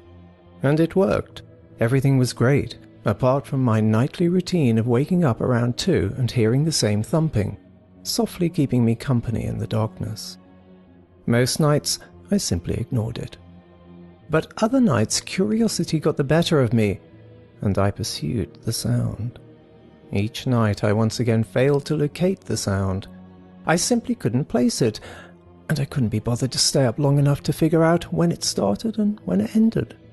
I tried to talk my neighbors into investigation, but they scoffed at the idea of waking at such late hours. Rats were another possibility, but after a quick visit by pest control, they assured me there were no rodents living within the walls. In fact, after looking at the building plans, they insisted that it would be impossible for rats to live inside these walls. As a last resort, I decided I would record myself sleeping. I heard there were a bunch of apps that only record you if there's noise, so I figured it would be ideal for the situation. I downloaded a free app and went to bed. Just like every night before, I woke up around 2 a.m, but decided I would ignore the sound and let my phone do its work. I had some earplugs that came in handy, and without further troubles, I fell asleep. After waking up the following morning, I brewed myself a much-needed cup of coffee and sat down, figuring I could run the recording through audio editing software to look at the amplitude of the sound waves, rather than listening through it all. The thumps started around midnight and kept going for several hours. Aside from that, I mostly found sounds of myself shifting around in bed. However, at 3:30 a.m, there was a short pause consisting of complete silence, as if every sound had been erased from existence. It was not more than a minute before the sound returned, but it was no longer a soft thumping. It sounded more like whispering, just incomprehensible voices talking to no one in particular, raspy and tired. I couldn't make out what was said on the recording. My phone wasn't exactly a technological wonder. In fact, I had no interest in finding out. If anything, I would have preferred to leave the apartment and forget about the whole thing. But being a poor student without any nearby family, I had no other option than to stay put. Besides, I still thought there might be a logical explanation. After some hesitation, I came to the ridiculous conclusion that if I could hear the actual whispering, I could probably locate the culprits. So, when night came, I went to bed, fully expecting to be awoken at the usual time, and from then I would search for the source of the noise. 2 a.m. rolled around, and I was woken by the familiar, eerie thumping. Where it had once been a welcome, intriguing part of my nightly routine, it had now become a dreaded enemy. It was relentless, not stopping for a single second, and as before, I had trouble identifying the exact location it was emanating from. Like an auditory illusion, it seemed to echo throughout the room, coming from everywhere and nowhere, all at once. At precisely 3:31, the sound abruptly came to a halt. I held my breath in anticipation, waiting for the mysterious voice to start talking. As expected, the whispers began. Unlike the thumps, however, I could immediately discern their origin. They came from the wall directly behind my bed. I knew there couldn't possibly exist anything behind the wall. No apartment nor crawl space, just a concrete barrier separating my room from the outdoors. I crawled onto my bed with caution, as if approaching a wild animal, and carefully pressed my ear to the wall. The whispers started to become more focused, morphing into a single, understandable phrase. "We know you can finally hear us." It sounded like several broken voices merged into a singular entity. I jolted back on my bed, where I remained frozen in fear. "Thank you for letting us in," the voices continued, before falling silent. I began to feel faint, and it took me a while to realize I hadn't been breathing for quite some time. I forced a gasp, bringing air into my lungs, and tried desperately to calm down. While trying to come up with a plan, the thumping returned, only this time I heard exactly where it came from. The soft steps turned into loud tearing along the inside of the wall. It moved with each step, working its way towards the hallway outside my bedroom. I could vaguely make out a shadow beneath the door as it moved past it. I always keep my bedroom door locked, a habit formed during my time spent living with intruding family members, but I knew that wouldn't stop whatever abomination I had let loose simply by acknowledging its presence. The creature started knocking on the door, a playful thump with each knock, one I had become accustomed to over the past weeks. It spoke to me with its now familiar broken voice. "It's too late to lock us out now," they said. "What do you want?" I stuttered back. "What are you?" "We are the acolytes. We just wanted to be heard. We've waited so long." It struck the door, and small cracks appeared around the hinges. "We have always been here." The voices cried in unison. "Why are you afraid?" Another violent punch, and the upper hinge broke off the doorframe. I would have called the police, or anyone for that matter, but had inconveniently left my phone in my jacket pocket, so I threw on whatever clothes I had lying on the floor and clambered out of the window and down the fire escape. I wasn't taking any chances with whatever was on the opposite side of my door. As I made my descent, I heard the bedroom door splinter. "Where are you?" the things yelled. "We have come for you." I never looked back. After my escape, I made my way to a nearby gas station and used their phone to dial the police.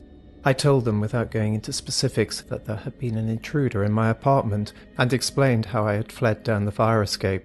When they checked the apartment, however, there was no one to be found. The door to my bedroom was shattered, but there were no other signs of forced entry, and no indication that anything else had been damaged or stolen. To make matters worse, my apartment's overall state of disrepair made it difficult for the police to accept my story at face value. They had to break down the front door to get in, and I knew my landlord would be pissed, but I didn't care about that. After a very brief investigation which involved checking the security camera footage to confirm that no one could possibly have entered my apartment, I was let off with a warning not to prank call the police again. Another cop offered me the number for a local psychiatric facility. While the police were there, I grabbed a bag and filled it with the bare essentials. I left that night to return home to my parents, intending to spend the rest of the night at the train station. I'm never returning to that place. I've called my landlord and explained that they can keep my deposit, along with whatever stuff I left behind. A few days passed after I left the apartment. Before long, my tinnitus returned, louder than ever. And at first, I couldn't have been happier about it. By allowing myself to hear the entities, I had inadvertently let them in. I accepted my condition as a bittersweet blessing, as it hid the things that go bump in the night. And if I couldn't hear them, they couldn't find me either. Unfortunately, my relief proved to be short-lived. As it turned out, the ringing was no longer enough to silence the voices. Last night, I woke to a strange sound at 3:31 a.m. "We found you."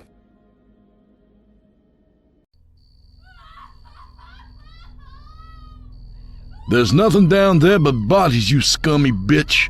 That and the trail of blood you tracked this way. Maybe the dog ate her homework, too. You're done, Ginevra.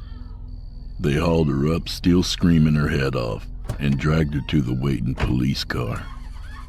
They let their sirens off, courtesy for those in the town of Hell's Gulf still sleeping.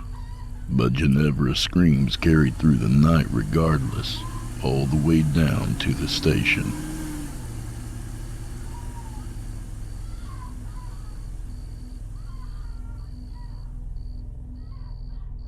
In the shadows, watching the chaos unfurl, was a black greyhound.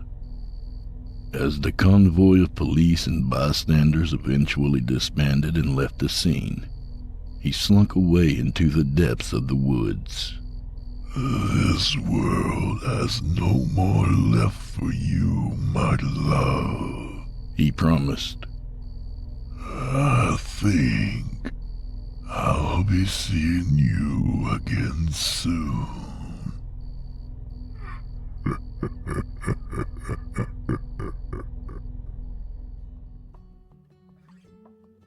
The approaching summer break was a source of much excitement for the school children, but unbeknownst to them, none cherished it more than their teacher, Ginevra Sinclair, known to them as Miss Jenny.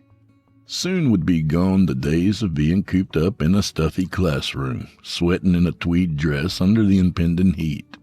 The afternoons became the worst as late spring dragged on, and by the end of Friday English, she was fidgeting almost as much as her pupils. The clock still read 5 minutes to go. She decided to show mercy. Boys and girls, your attention, please. The class set down their pencils and stared expectantly at her. Remember, while you can't take those study guides you're working on into your exams next week, you'll have all weekend and before class to look them over. I'm glad to see you have all made progress. When's the English final? Jacob asked, raising his hand. Thursday, 10 a.m. She rapped the blackboard dated May 24th, 1946 with her pointer. As it says on the schedule right here. You doing anything fun this summer? Said Jessica. Might see my family up in North Carolina, but otherwise I'll be planning for next semester's lessons. Next semester? Patrick piped up. You're already thinking about next semester? The class groaned and laughed in response. Enjoy your summers while you can, Miss Jenny said with a grin. When you grow up, you'll find there's really no difference. I ain't coming back next semester, John announced from the back of the room. I'll be hoeing potatoes for the rest of my life. Oh, well, good for you then, Miss Jenny commented. The world needs potato farmers anyway. Will our exams be hard? Susan asked softly from the front.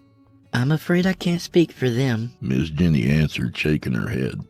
But to a bright bunch like you, as long as you know your study guides, I think they'll be cakewalks. She offered them a smile, but the class merely gaped at her, quiet yet alert. Well, if you're still unsure, there's a prayer I can teach you. One for the patron saint of exam taking. Golly, there's a patron saint for everything, Patrick quipped. Indeed. Ever since I was a little girl, I've been saying this prayer before any big exam I had to take. It never fails. And with that, Miss Jenny turned to an empty space on the blackboard and wrote down the prayer from memory. I'll leave this up for everyone during the exams, she declared. Let's go over it now. And as one, the class recited it. O great Saint Joseph of Cupertino, who while on earth did obtain from God the grace to be asked at your examination only the questions you knew, obtain for me a like favor in the examinations for which I am preparing. In return, I promise to make you known and cause you to be invoked. Through Christ our Lord, Saint Joseph of Cupertino, pray for us.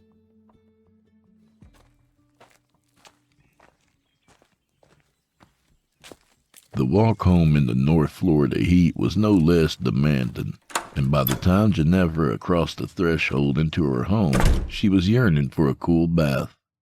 But the bath would have to wait.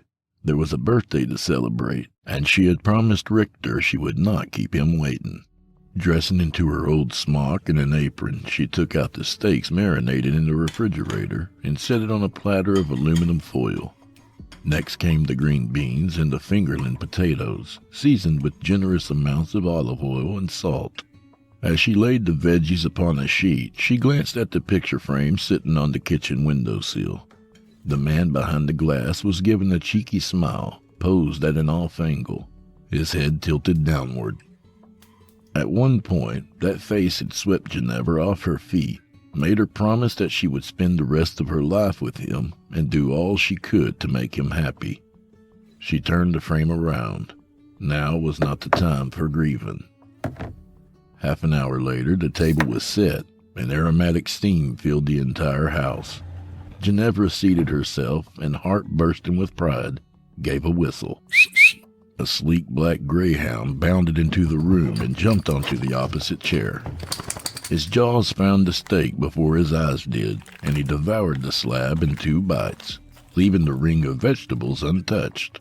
Happy birthday, Richter, Ginevra crooned. The dog licked its chops and goggled at her, panting expectantly. My special man's turned 4 today, She continued, reaching over the table to scratch under his chin. You've always been there for me. So loyal, so undemanding. Not like, well, She pushed her late husband Aaron from her mind with a grimace. you are the only one for me, dog. Don't you ever leave me. You won't ever leave me, will you? Richter cocked his head but held his same silly grin, I thought not. said Ginevra. Now come on, I think there's some leftover cake in the fridge.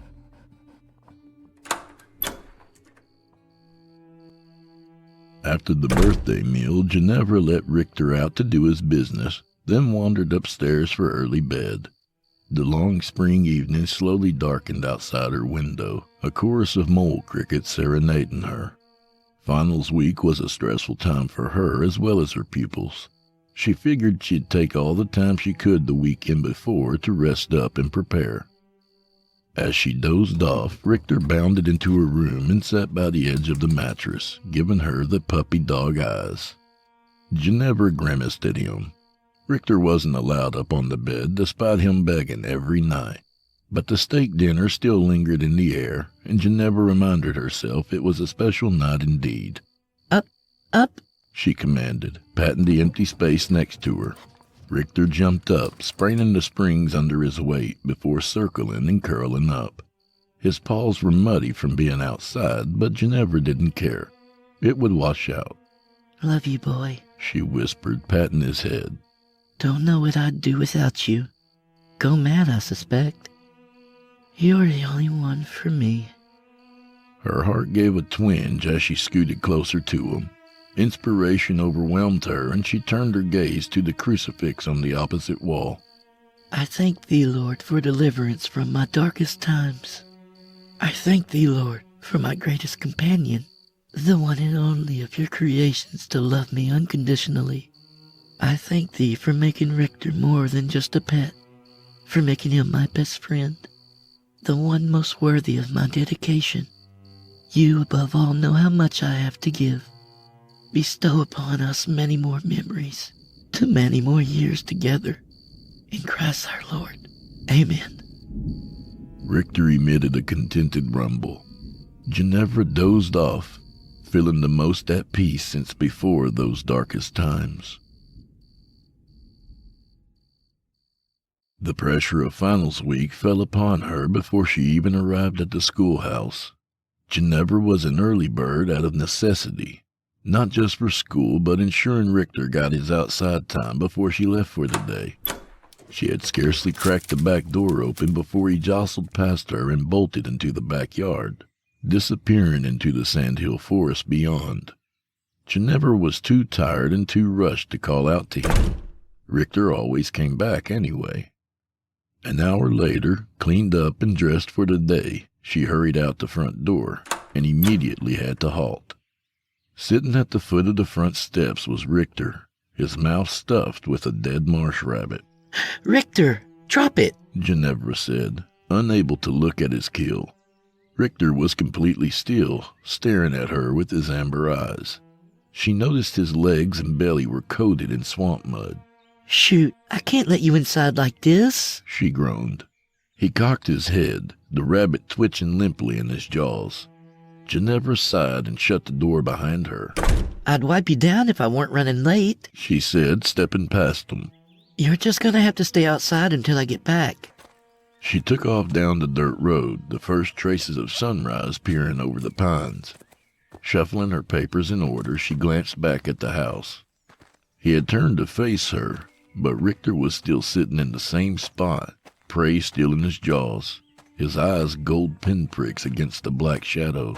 Weirdo, she muttered, refocusing on the road. As Ginevra got her papers in order, she thought about the way it looked at her with those honey-yellow eyes that somehow lacked its warm sweetness. She faltered a little. She thought Richter's eyes were more of a light brown. Maybe it was just a light, like how flowers or sundresses seem more vibrant in daylight, and she hadn't noticed until now. Or maybe she didn't know her precious dog as well as she thought. The schoolhouse was just around the corner. Ginevra pushed the morning aside and strode through the doors, ready to deliver the Monday morning math final. The day was long and stuffy, as expected, but other than little Jacob being absent, it went without a hitch. Jacob would have to report the next day with a signed excuse and retake the exam the following week, cutting into his summer vacation time. Ginevra smiled amusedly to herself as she left the schoolhouse and headed down the dirt road again. School in summertime was probably a fate worse than death for a fourth grader. But whatever amusement she felt died when she saw what was on the front steps to her home. Richter had apparently left the dead rabbit there. Its neck hung at an askew angle, and its blood-matted fur had attracted a veritable communion of blowflies. Disgusting, she grimaced, grabbing a broom from the patio and sweeping it off the path. It was heavier than she expected.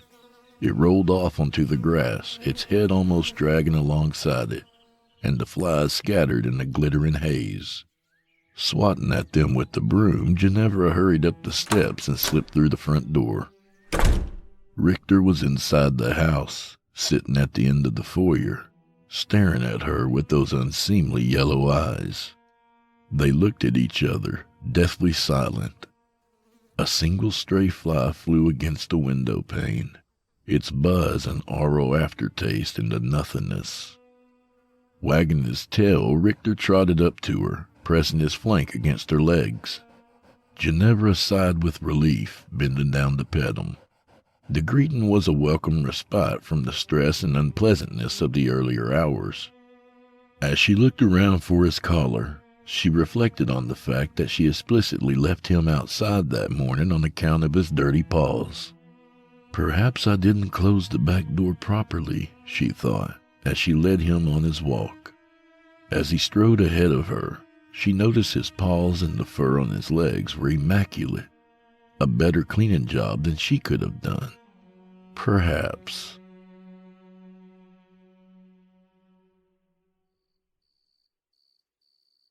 Later that night, after a long evening of prepping for the social studies final, Ginevra collapsed atop her bed. She had barely closed her eyes when the mattress pitched and shook. Richter had jumped up in bed without permission. Hey! Ginevra snapped, groggy from incipient sleep. Did I say you could come up? She shoved at his body. He simply stared at her, unmoved. But it only took a moment for Ginevra's resolve to loosen. Ah, heck, she muttered, rolling back over. You're all right, dog. Richter stretched out and laid on his side, a paw pressed against Ginevra's back. She closed her eyes. His presence was comforting, familiar.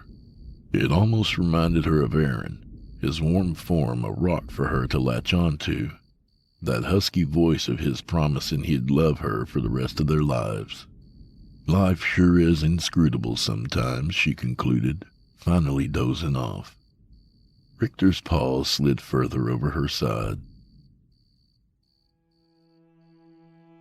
At the Tuesday social studies final, Miss Jenny realized she had 2 extra exams left over after passing them out. Jacob was still absent. Suddenly she realized that the front row seemed emptier than normal. Little Susan, soft-spoken yet smart as a whip, was missing as well. Class, does anyone know where Susan is today? They remained silent. Some allowed her a non-committal shrug. Maybe she couldn't take the pressure? Patrick offered. Social studies was the only class she got B's in. That's enough. Miss Jenny chided. And how about Jacob? Anyone seen him since yesterday? Over the weekend? More shrugs and stares. Miss Jenny sighed and wrung her hands nervously. Okay. Well, let's get started then. As the pencil scratched through the rest of the morning, the 2 empty seats seemed to emit a bad smell, drawing her attention, forcing her to look at them. The twin screw caps in the chair's headrest were like eyes, blank silver eyes judging her with venom from beyond the grave. Miss Jenny forced herself to look out the window. Something was wrong. She just couldn't piece together what. That evening, Richter refused his dry kibble, instead gazing at Ginevra with those amber eyes of his. No, they're definitely that color, she realized, now that they were inside with low lighting. I could have sworn they were brown before. Well, what do you want then? Ginevra said out loud. I don't have anything else for you. Richter bared his teeth and growled. Ginevra's heart sank as she backed up. He had never done that before, never given her a reason to think he'd act out. But before she could scold him, he pointed his muzzle at the refrigerator. Hesitantly, she opened it to reveal the Cornish hen still in its packaging. She looked at her dog to find him panting and wagging his tail, wearing that silly grin of his. I guess so then. I was saving it for the weekend, but sure. She took the bird out of the fridge and set it on the counter, but Richter surged forth and snatched it, bringing it crashing to the floor and ripping into it. Richter! She tried shouting, but her voice was lost among the dog's snarling and wet chewing mouth. Eventually, she threw her hands up and walked away. Whatever. It's fine.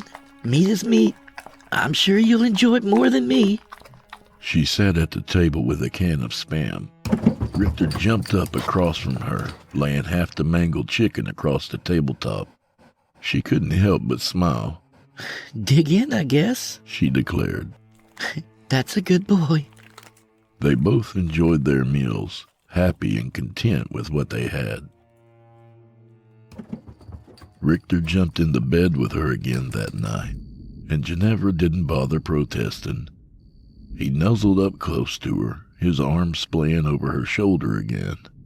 She reached for it, for a moment sensing Aaron's muscular arm, but instead felt coarse fur and clawed pads. Still, she could feel the dog heaving behind her, deep, sleepy breaths sinking with hers.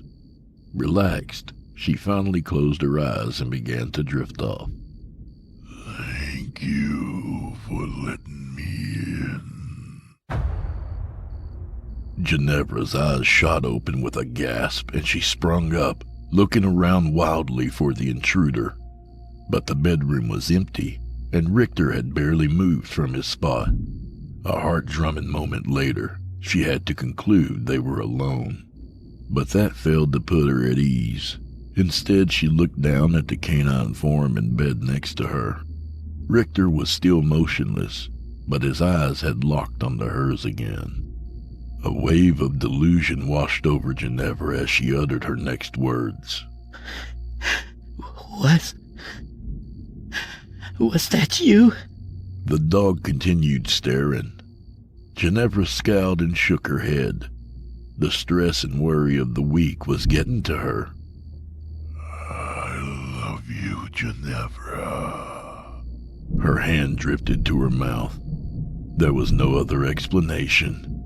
That voice, that hoarse, deep, sensual whisper, had come from... Slowly the dog rose to his haunches, sitting up in the bed, on eye level with Ginevra. His expression was flat, but those eyes burned with sickly golden fire. My pearl, my sweet dove, my doting mistress. The voice seemed to emanate from the depths of the dog's throat, sifting between the teeth in his unmoving jaws. You let me in. You brought me to being. I am forever indebted to you. Ginevra's voice was strangled and low. How? You asked for me, and I delivered myself unto you. Richter licked his chops. By your invocation of the powers that be, you granted me the gift of voice. Now I grant to you the gift of my unconditional committance. I don't... Ginevra scrambled out of the bed, trembling at the knees. I don't understand. I did this.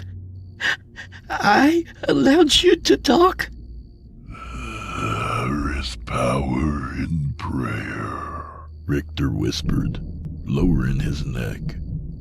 and love has a way of unlocking one's inhibitions.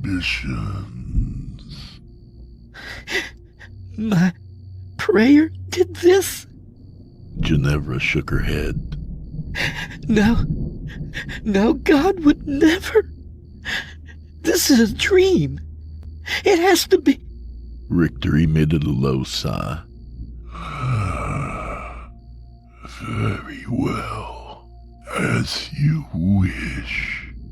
The room went dark, and Ginevra keeled over, her skull thumping hard against the carpeted floor. When she awoke, she was lying in bed, the covers pulled up to her chin, unruffled and undisturbed, as if she had had the most peaceful sleep of her life. What a strange dream. She grunted, rolling over, nuzzling Aaron's arm around her. His fingertips curled, brushing the skin below her shoulder. Her hand drifted up to his, fingers interlocking and closing around each other, and she brought his hand up to her lips, kissing it softly. The arm around her was black-haired and muscular, but very much human. Her eyes sprung open. She shrieked and sprung out of bed again, throwing the cover off her, revealing nobody but Richter lying next to her. Just Richter, his canine features intact, who peered up at her with a blank expression. Goosebumps erupted on Ginevra's skin, the same spot where that nightmare hand had stroked. She wiped her mouth, trying to expel the taste on her lips, a taste that was earthen, yet somehow bodily and sweet. She fled to her bathroom, snapping the door shut and turning on the tub's faucet. The noisy fluid rush filled her head with mundane static, all but washing the fear away. What are these visions? She hissed, her voice lost amid the gushing water. For the first time that week, she was keen to get out of the house and hone her mind on the monotony of final exams.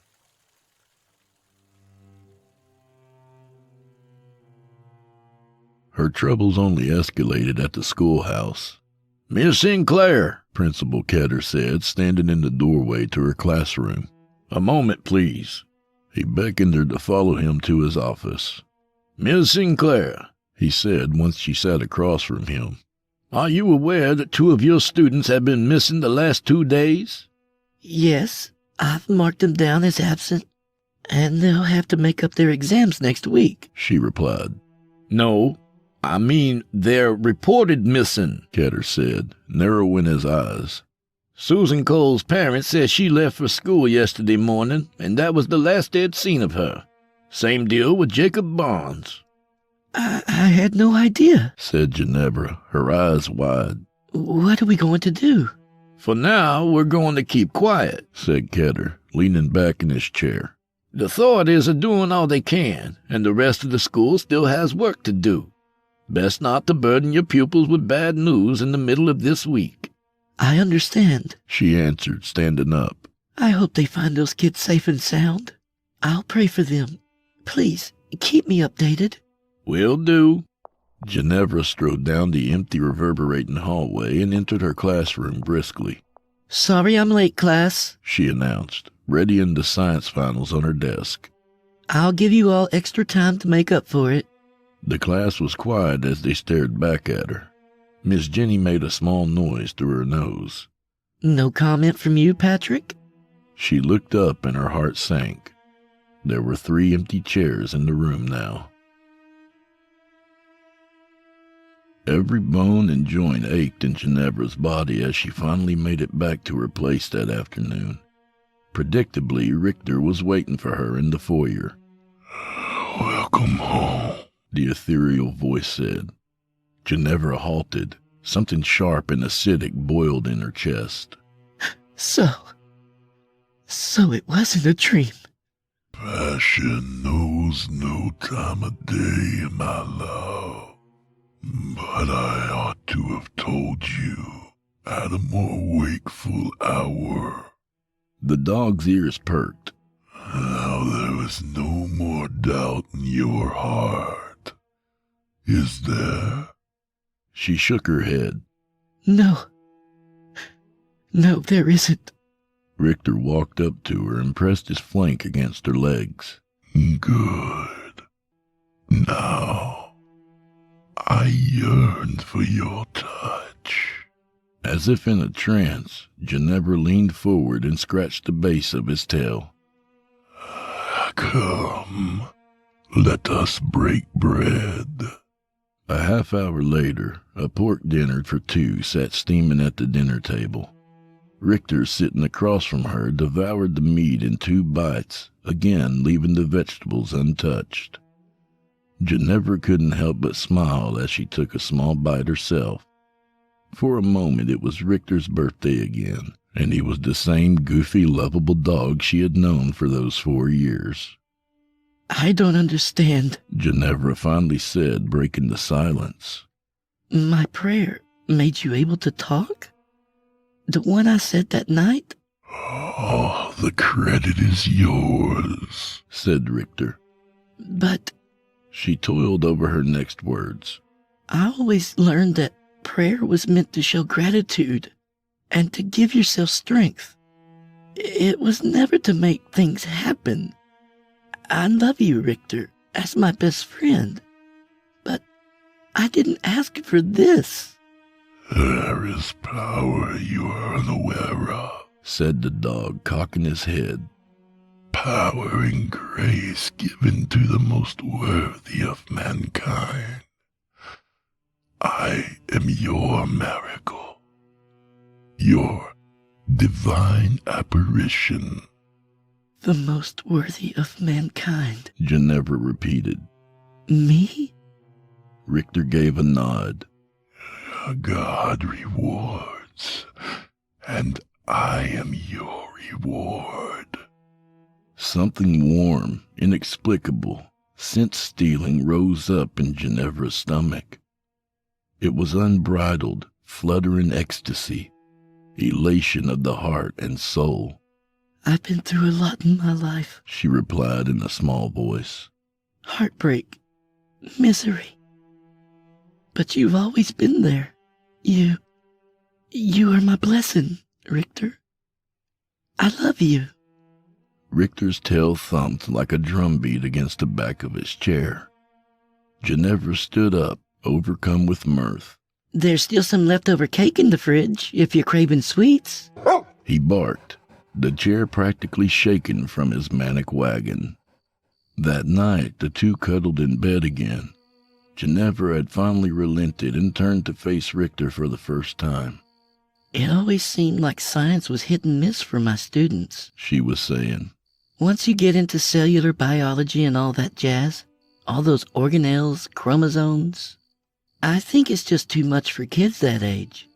When I graded their papers today, it was the widest grade distribution so far. I wonder how Susan would have done. Darkness settled inside her, and some of that infectious passion ebbed away. Poor Susan Cole. I hope she's okay wherever she is. Jacob and Patrick, too. They're just kids, for God's sake. If they're lost and alone somewhere, they won't last long. But I hate to think that someone took them, or someone did something with them. Oh, God. Her throat constricted with impending tears. She took several shuddering breaths. I do love those children, as if they were my own. The dog licked her face. Cast your woes aside, woman. You take on enough troubles already. She sighed. I suppose so. She scratched behind the dog's ears. He continued licking her cheeks, her throat. She closed her eyes, letting that electricity jolt through her. Hands gently squeezed her shoulders. She dared not open her eyes again, out of fear that what she might see would sully the illusion, would shatter the welling feelings inside her. No, She said in a muffled tone. this is wrong. Despite seeing nothing but darkness, she imagined the tiny figure nailed to the cross on the opposite wall watching her with God's eyes. He's watching us. I can't. You and I are alone. There was a bizarre scratching, rattling sound. You and I on top of the world. The solid-sounding thunk of an object falling to the floor. Ginevra suddenly felt shameless, uninhibited.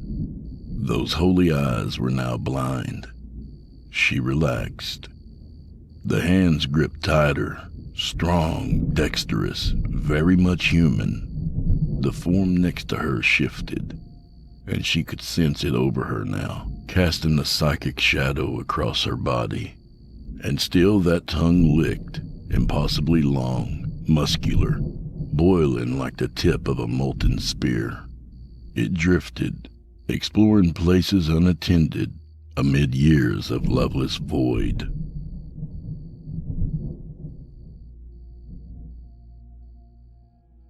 Ginevra was late the next morning.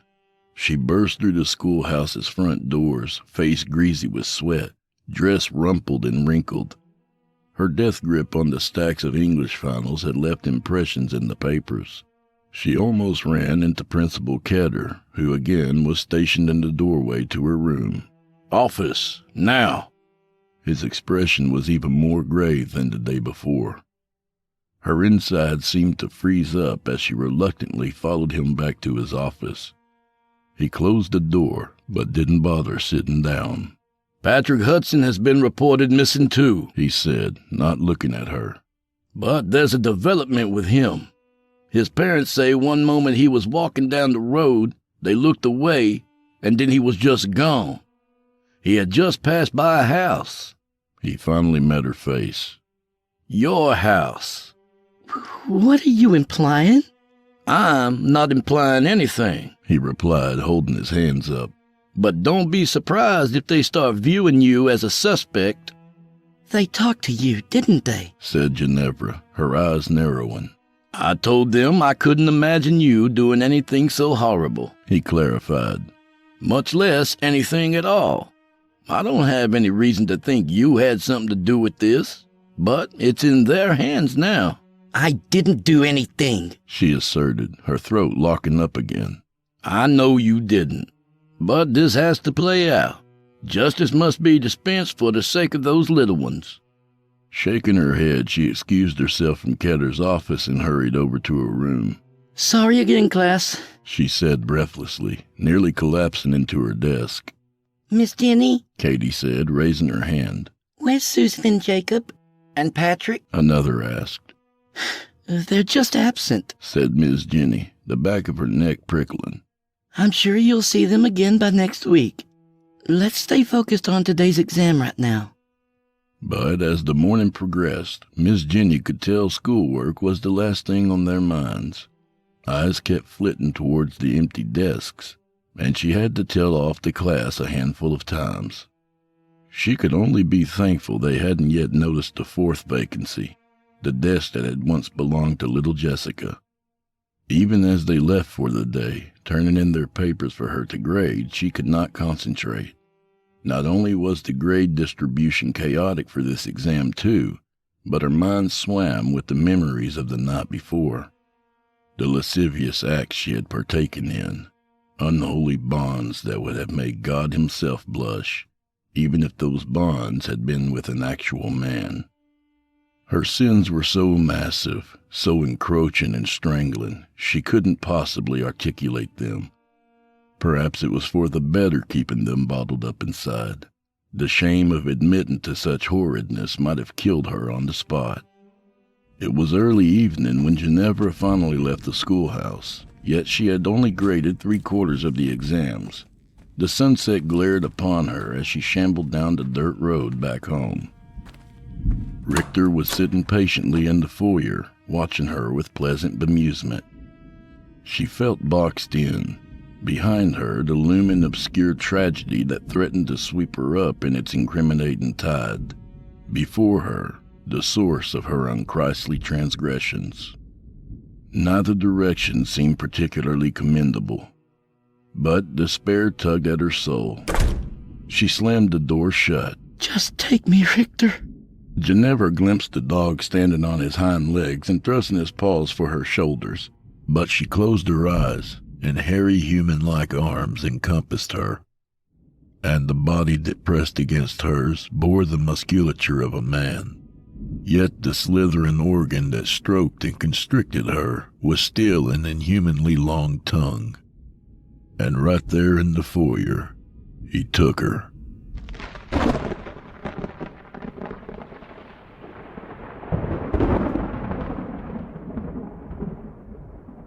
When Ginevra came around, everything was dark. The grandfather clock in the neighboring living room read well past midnight. She slowly rose to a stand, still weak at the knees. Despite the gloom, she could make out a dark red stain pulled underneath her. It formed a trail through the house, heading for the back door. She followed it. The droplets led outside. The full moon made it easy to determine them from the ghostly pale grass. The trail stopped at the metal shed covering the entrance to the root cellar. Ginevra paused. She hadn't been down there since Aaron was around. He had gone through a gardening kick, and he had yielded a meager crop of onions and potatoes, which he had stored in the cellar, promising her one day, when he had enough, to make a delicious root vegetable medley for her. She never got to have that dish. Still, the blood called to her, and she resumed following. She wrenched open the trap door and climbed down the ladder, 6 feet underground. Everything smelled of dirt and decay and plant matter. Her feet touched the ground. She turned around and absorbed the sight before her. Years of neglect had allowed tree roots to snake through the earthen walls, crisscrossing and tangling through the wooden support beams like the veins of some subterranean giant. But the path ahead was clear, illuminated by hellish red light. And at its end was the brunt of the procession. She recognized Patrick and Jacob at her right, their dead bodies stuck in standing positions through pikes, garbed in loose-fitting suits. At her left was Susan and Jessica, mounted in the same fashion, stuffed into flowing white dresses. Presiding over them was the corpse of Principal Ketter, hung from the ceiling by a tree root noose, clad in a black cassock. The blood trail stopped with him. The groom was sitting on his haunches, regarding Ginevra with his glowing yellow eyes. "Here comes the bride," he sang. "Here comes the bride." Tears finally broke as Ginevra proceeded down the aisle. She approached the children and saw they had all died the same way.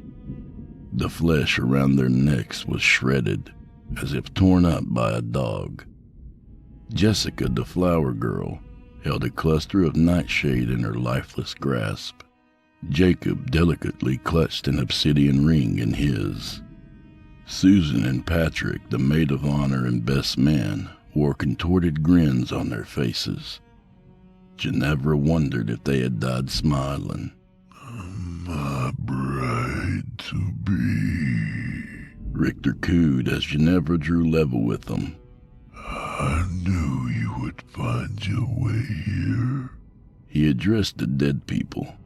Dearly deceased, we are gathered here tonight to join these two sinners in unholy matrimony. I never wanted this, Ginevra whispered. not at all. By the time you summoned me, it was too late. Richter admonished. I found the perfect vessel. You gave yourself to me days ago. Your story ended before you even knew it began. Perfect vessel, Ginevra echoed. you mean? Your beloved Richter has not been with us for some time. The thing mocked.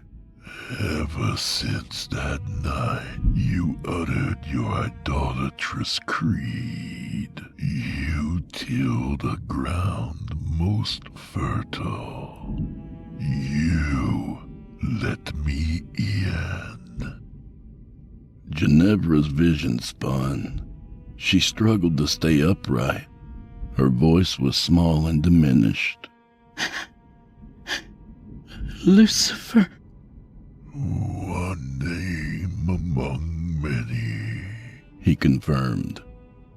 but one of my more favored, the Lightbringer. I brought light to your life. I set you ablaze. The dog stood on its hind legs again, and this time Ginevra forced herself to watch. Its front legs thickened. Its paws became worm-like fingers. Its chest and shoulders crunched with fresh, burgeoning muscle. Its muzzle flattened. It became a man's face, tainted with animal features, but handsome and full nonetheless. You and I will properly consummate and christen these lands with blood. This I vow. Principal Ketter's suspended corpse gave a twitch. His lips parted, and a handful of wiggling mealworms dropped from his mouth onto the ground. The voice that emanated from him was grungy and low. Do you take this woman to be your underworldly wedded wife? I do, Lucifer promised, brushing Ginevra's cheek. Do you take this man to be your underworldly wedded husband? Ginevra shuddered at Lucifer's touch. Her eyes flitted around. The corpses had all moved to look at her. Each one bore a smile. Her pulse jumped in her neck. The whole week had been one maddening descent, culminating in the precipice of hell's maw. Carnal longing stirred inside her, shameful yet insistent. Why should she refuse? I do not. She stated. No. The entity before her almost sounded amused. You would turn down the world. You would turn down all the delicious satisfaction damnation has to offer. For the sake of your irredeemably condemned mortal soul. I would, said Ginevra, looking away. If I'm to do one last good thing on this earth, it'll be telling you no. That's all I have left. All I can do. Lucifer cocked his head. You know you loved it when I fucked you like that. Ginevra's fist clenched. No more. She dipped her head. No more. Lucifer spread his hands apart and backed away. Very well. I am bound to your word. In a puff of black smoke, he vanished. Those golden eyes lingered for a split second longer. And suddenly Principal Ketter's corpse exploded. It showered the root cellar with blood, caking the dead corpses in Ginevra's living body in salty, acrid red. The sour iron taste stung in her nose and mouth, and she screamed, rushing for the ladder, stumbling and bouncing off the walls, finally wrapping her hands around the rungs. Her palms and feet were slippery with blood, but she pulled herself up, gasping and crying and choking. The trapdoor flew open before she could touch it. Flashlight beams pierced her eyes and she screamed again, shielding her face. Here! A voice shouted. She's covered in it!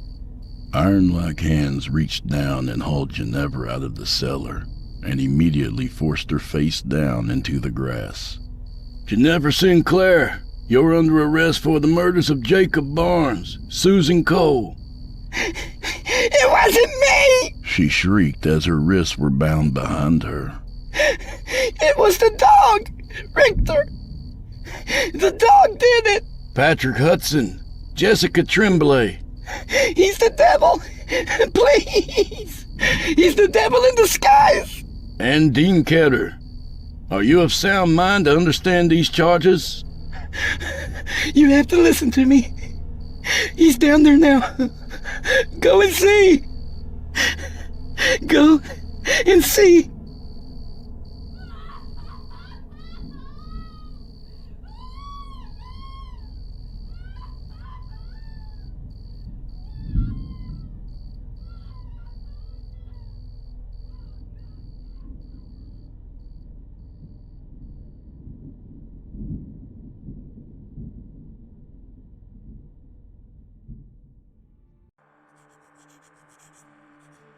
In a logging camp in 1904, there resided a small group of hardy logging men. The men were ordinary. They were of low-income upbringing, either driven to logging by their family DNA, fathers and grandfathers, logging or pushed towards the vocation, due to the growth in logging in the northern Canadian region, and its reward of decent wages that would mostly be sent home to their various wives and children and parents. The camps were populated by hard workers, but also those that did not immerse well into general society.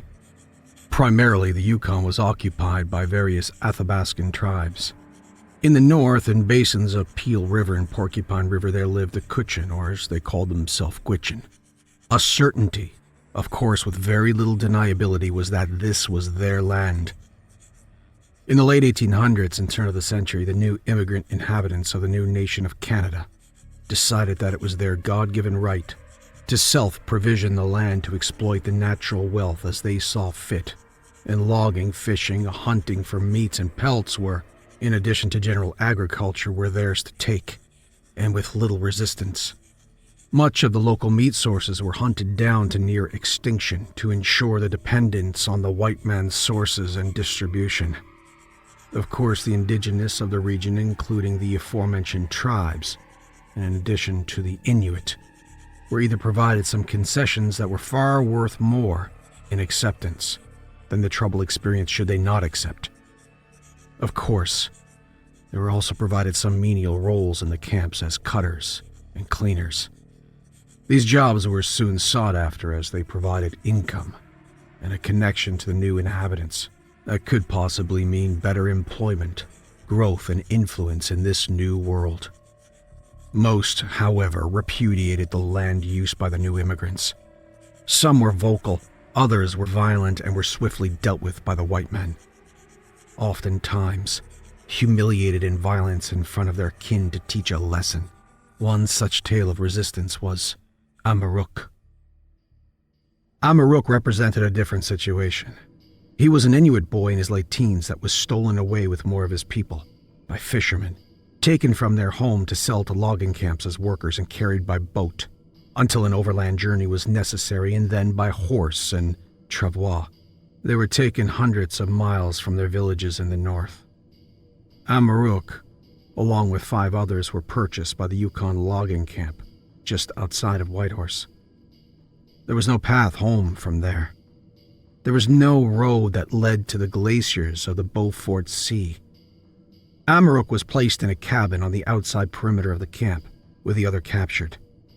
James Mulligan, the camp captain, would have one of his Inuit cutters speak to them in their language of familiarity to explain that they would have a good life here as long as they worked hard and didn't cause trouble. Of course, there would be immediate resistance from Amaruk and his accompanying hostages. Amaruk had no hope of his rescue. He could run, but he would never see his family again. A tracker he may have been, but not this far inland. Amaruk was put to work immediately. He was placed with the loggers and made to rope up the ends of the logs for transporting with the high-wheel logging machines. He was given no clothes, and his furs were far too valuable for him to keep. One of the white men, Albert, took some pity on Amaruk and his fellow Inuit. Just enough to ensure that they were well trained and fed well enough, but not enough to risk his stature with the team. Albert's empathy for the indigenous and his dislike for their brutish treatment didn't go unnoticed, and during a night of drinks, he was beaten to death, in a fair fight situation as it was explained to the camp leader. Albert was trouble, and the lads of the camp had no rejection to violence for troublemakers. One afternoon before close of a working day, the sun was long past the horizon, and torches kept alight the workspace. Amaruk was fatigued and hungry, and gestured enough in motion towards his boss Leonard Smallwood if he could finish for the day. Amaruk, like the others, were fed half the portions of the other loggers and worked longer hours, usually meant to finish up moving the logs while the rest left for the camp to rest for the evening.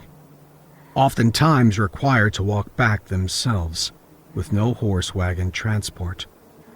This particular evening, Leonard told him to wait with clear hand-gestured instruction and with a hateful expression on his face, while he and a couple of other men tied up the last log, hooked it up to the chain.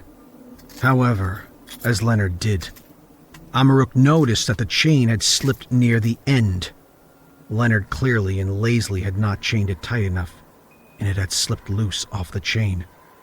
Amaruk screamed, and the rest of the team, alerted by the scream, watched as the chain slipped loose and the log rolled down the side of a steep hill and into one of the loggers at full speed. Jack McKinney was killed almost instantly as this 1-ton log flattened what could be flattened and pulverized the rest. Jack had no time to react. The blood was spread across the men nearby, and his innards were spread across the ground. The crunching of bone made Amaruk wince and feel sick. He dropped to his knees, shocked and saddened, but mostly nauseous. The team rushed in, and when the captain heard the racket, he pushed to the front to see old Jack, bloodied and crushed to a pulp. He took off his hat out of respect and laid it on his chest and demanded to know what happened. The logging team on the scene, led by Leonard, scanned the crowd through their gritted teeth and enraged eyes, pointed at Amaruk, and swore that Amaruk had protested all day about having to work, and that he wanted to leave early, and when they wouldn't allow him, he purposely loosened the chain that eventually caused the death of old Jack McKinney. Amaruk understood nothing that was said, but it was clear in their faces and physical accusations that he was being accused for this horrific death. He screamed in protest, shaking his head, and begged Mulligan to listen to him, that he was not the cause of this. Then, all went black for Amaruk, as he was clubbed over the back of the head by a very willing Leonard Smallwood, and knocked unconscious, and dragged into camp by horse. Amaruk, amid screams from his own kinfolk in their native language, was dragged into one of the cabins and chained up. He awoke a couple of hours afterwards, hungrier and colder than before. He couldn't move. Only then did he realize that he had been restrained to a load-bearing 4x8 in the center of a dark cabin. He was confined, and he knew why, although he felt helpless that anyone would ever believe him. He couldn't communicate with them, and who would ever speak on his behalf anyway? He shuffled around in the chains, trying to wiggle free. He was wrapped to that upright quite tightly. Then the door opened. It was James Mulligan, the leader of the camp, the boss. He sat across from Amaruk and then spoke to him in clearly accusatory and angry terms that Amaruk didn't comprehend. It was an indictment. In this camp, as suspected across all camps of the land, a white man would have been punished and sent back to his work, or fired and shipped out. Amaruk and his people were, to these men, cattle. They were not only utterly inhuman, but when they became a liability, as they now saw him, he was only worth the swinging of a rope and nothing more. This was his sentence. He was charged by only a flurry of finger-pointing, but his judge, jury, and executioner was James Mulligan, not an ethical man by any standards. In the darkness and isolation of these dark woods, Amaruk would be hung up until dead. Leonard and his few other men that knew the truth would be free to shout at the murderer from the safety of their presumed innocence. What was one more Eskimo bastard swinging from a rope, they thought. The following morning the deed would be done and Amaruk would be carried by his kin into the forest and left for the wolves to finish. When Amaruk was certain of his fate, explained in as many physical genuflections in a most grim manner, nearly laughable to the white men, explaining that he would be executed the following morning, he kept silent and stoic. He didn't want to be there in the first place, and now the victim of injustice with the harshest sentence possible. These men were wicked. He would not give them the pleasure of being afraid or begging for his life. He was too proud. Death was only one phase of life for his people, not like these enslavers. They were evil and immoral in his mind, as perverse and black-hearted as any men alive. When he was left alone, no food wasted on him, tired, cold, and fatigued, he chanted. Amaruk no longer felt pity for himself, for his fate. He only then felt hatred, loathing, and begging for vengeance. He prayed to the Tariaksuq. The Tariaksuq were demons. They were the boogeymen of the ice region, feared above any other, called upon with promise of souls to swiftly expedite the lives of those asked to take. Never allies to his people, but a powerful force of evil that roamed the northern lands, glacier, Arctic, and terrorized its people. They were never mentioned, forbidden to discuss or even name. The Tariaksuq were ancient legends. They were also known as the Shadow People. They inhabited a shadow land, and they are almost never seen. But when conditions are right, the Tariaksuq can be heard at night, in the distance, across the ice floes and beyond the forest near the frozen world. Amaruk's father had once sworn to his fellow fishermen he was once witness to one of these red-eyed demons, while out catching fish too late in the evening once, and while packing up the sled, he saw one staring from the tree line, eyes red and ablaze, glowing against the backdrop of the darkness. A beast that must have been called upon, as they do not appear unless they are called upon, and even when they are, it is rare that they will show. It is known that their presence is only from the desperation of the soul's need. Amaruk's father had jumped onto his sled and whipped and begged the dogs to fly. The Tariaksuq were not to be trusted by the invited. However, Amaruk felt such a loathing sense of revenge that he prayed, and prayed hard. He prayed without letting up, chanting all evening. He had the other loggers banging on the cabin for him to shut up, which only made him chant louder and louder to the sky, begging the Tariaksuq to come in swarms and take revenge on these white devils.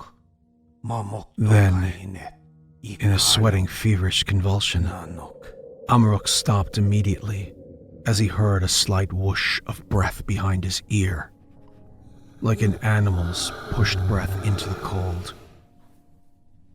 Unable to turn and unwilling to do so, he closed his eyes. The thing, whatever it was, rattled and pulled away into the darkness. The low breathing faded into nothing.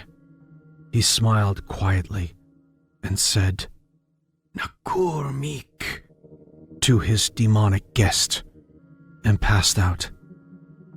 He awoke the next morning with a slap across his face, followed by a bucket of ice-cold water. He yelped in pain. It was morning. He suddenly was made conscious of what this meant. He was dragged across the logging field where a man held up a book and gestured to Amaruk in a seemingly spiritual ceremony. He saw Leonard Smallwood in the crowd and glared at him, swearing in Inuktuk feverishly. Then, he was placed on a horse with a rope fastened around his neck. He closed his eyes and spoke a prayer in his language, while the demons that were punishing him for nothing said their own insincere prayers. Then, in his last utterance, he screamed aloud to the Tariaksuq. It stunned the other Inuit that watched. The other loggers just laughed. A slap on the horse and Amaruk slipped off, and a sharp snap was heard, even sickening the hard men around, followed by cheers from the brutes, and Amaruk swayed, eyes wide open to the sky, then twitched slightly and was pronounced dead, cut down, placed on a travois, covered with deerskin. He was then unceremoniously dragged by the travois a few miles into the forest by his fellow Inuit, a couple of Cree, and one camp manager, where he was meant to be left out for the wolves. His brethren were his transporters, so lying him on the ground, they recited their own words for the delivery of his soul to his ancestors. You see, the Inuit sacred practices included animism and shamanism, in which spiritual healers mediate with spirits. Amaruk was no healer, but powerful of soul, and felt a strong connection to the spirits before his death. Helpful spirits can be called upon in times of need, yet some are evil, monstrous, and responsible for bad hunts and broken tools. They were the boogeymen of ancient Inuit culture. They were the stories to keep children awake and shivering. They have been witnessed in certain conditions. Like Amaruk's father and others, some have testified. It was legend, but when ships from Britain were locked in the Northwest Passages and killed the seals and polar bears, the lifeblood of the Inuit, they were set upon by the Tariaksuq.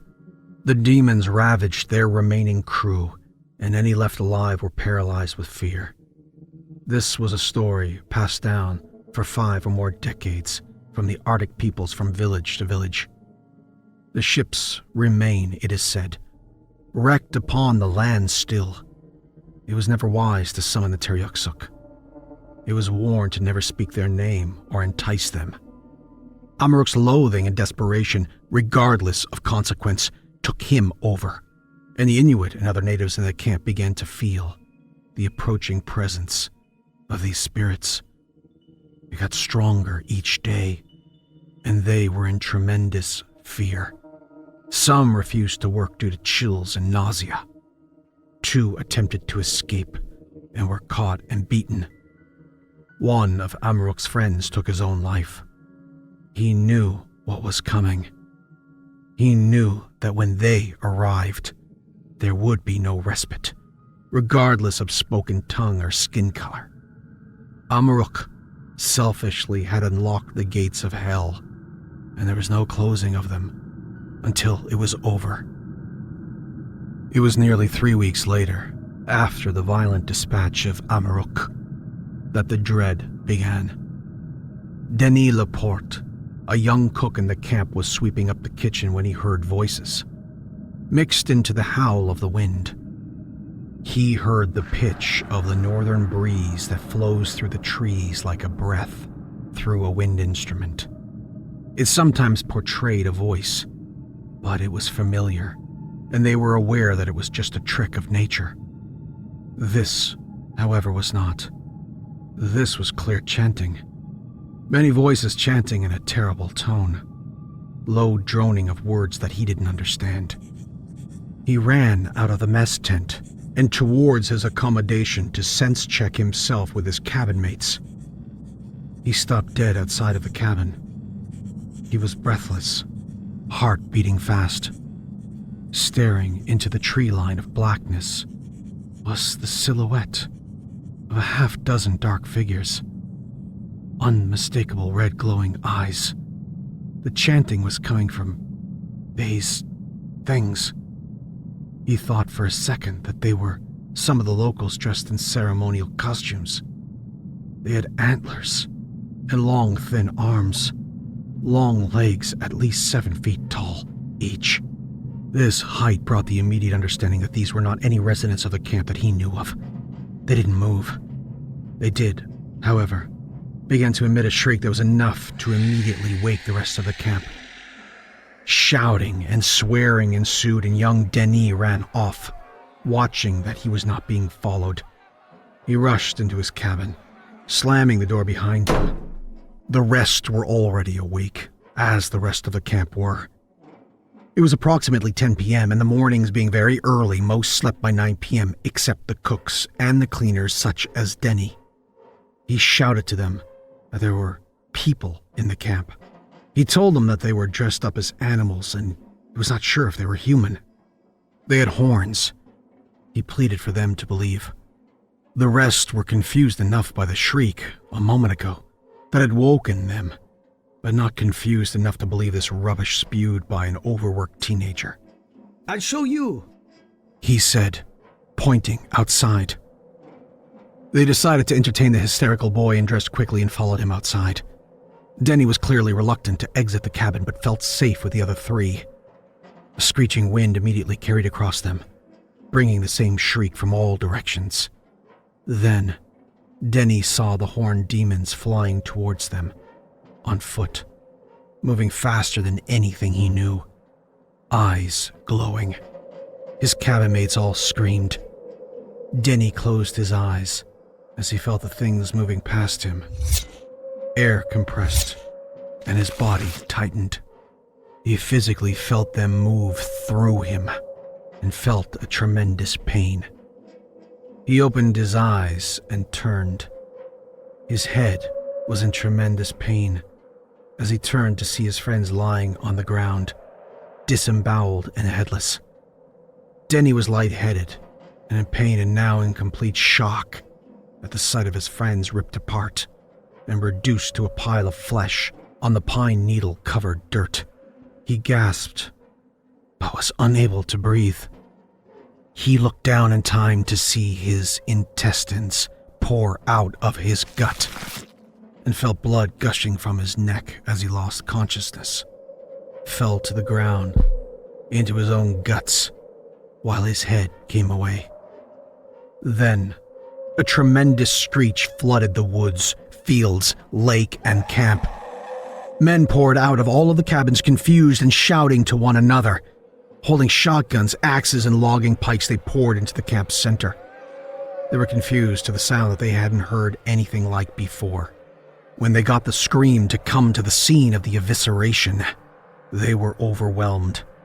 most puking, others weeping from disbelief. Mulligan needed to be tough and told them to pull it together. The indentured help, the First Nation people, were wisely locked into their cabins. They knew better. It was immediately blamed on the group of Inuit that were instantly rounded up and accused of being so enraged at the execution of one of their people. The white men were inflamed and bloodthirsty beyond any sense. They saw 4 of their men, their co-workers, their brothers, laying in heaps on the ground, and that was enough to drag out Kimik, Taktu, Panuk, and Ikyak to the front of the scene. Their hair was gripped and forced to view the mounds of ripped flesh on the ground. Mulligan, in teary rage, asked them who it was that committed such a foul act to the 4 men that were better than these dogs that he had rounded up. He screamed in rage at them repeatedly, winding himself up in the spirit of rage, not receiving any answers. Nor could they have provided any even if they spoke the language.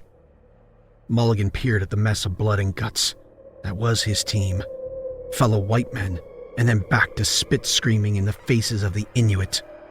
Who did it? Who did this? His rage reached its climax when he took a logging pike and buried it swiftly into the head of Taktu. With a furious scream and a cracking thud. This shook everyone watching. Kimik, Panuk, and Ikyak fell to the ground screaming in their language. Leonard, the sole architect of the chaos and misery now inhabiting the camp, shouted to Mulligan to finish off the rest just to be sure. The Inuit knew who Leonard was, and knew from Amaruk what he had done, and when he piped up, he drew menacing glares from the tear-soaked eyes of the 3. Their fury and indignation was palpable, almost terrifying. Mulligan demanded that the bodies be burned and that the remaining 3 would be placed in the shed and locked up until he decides what will be done with them.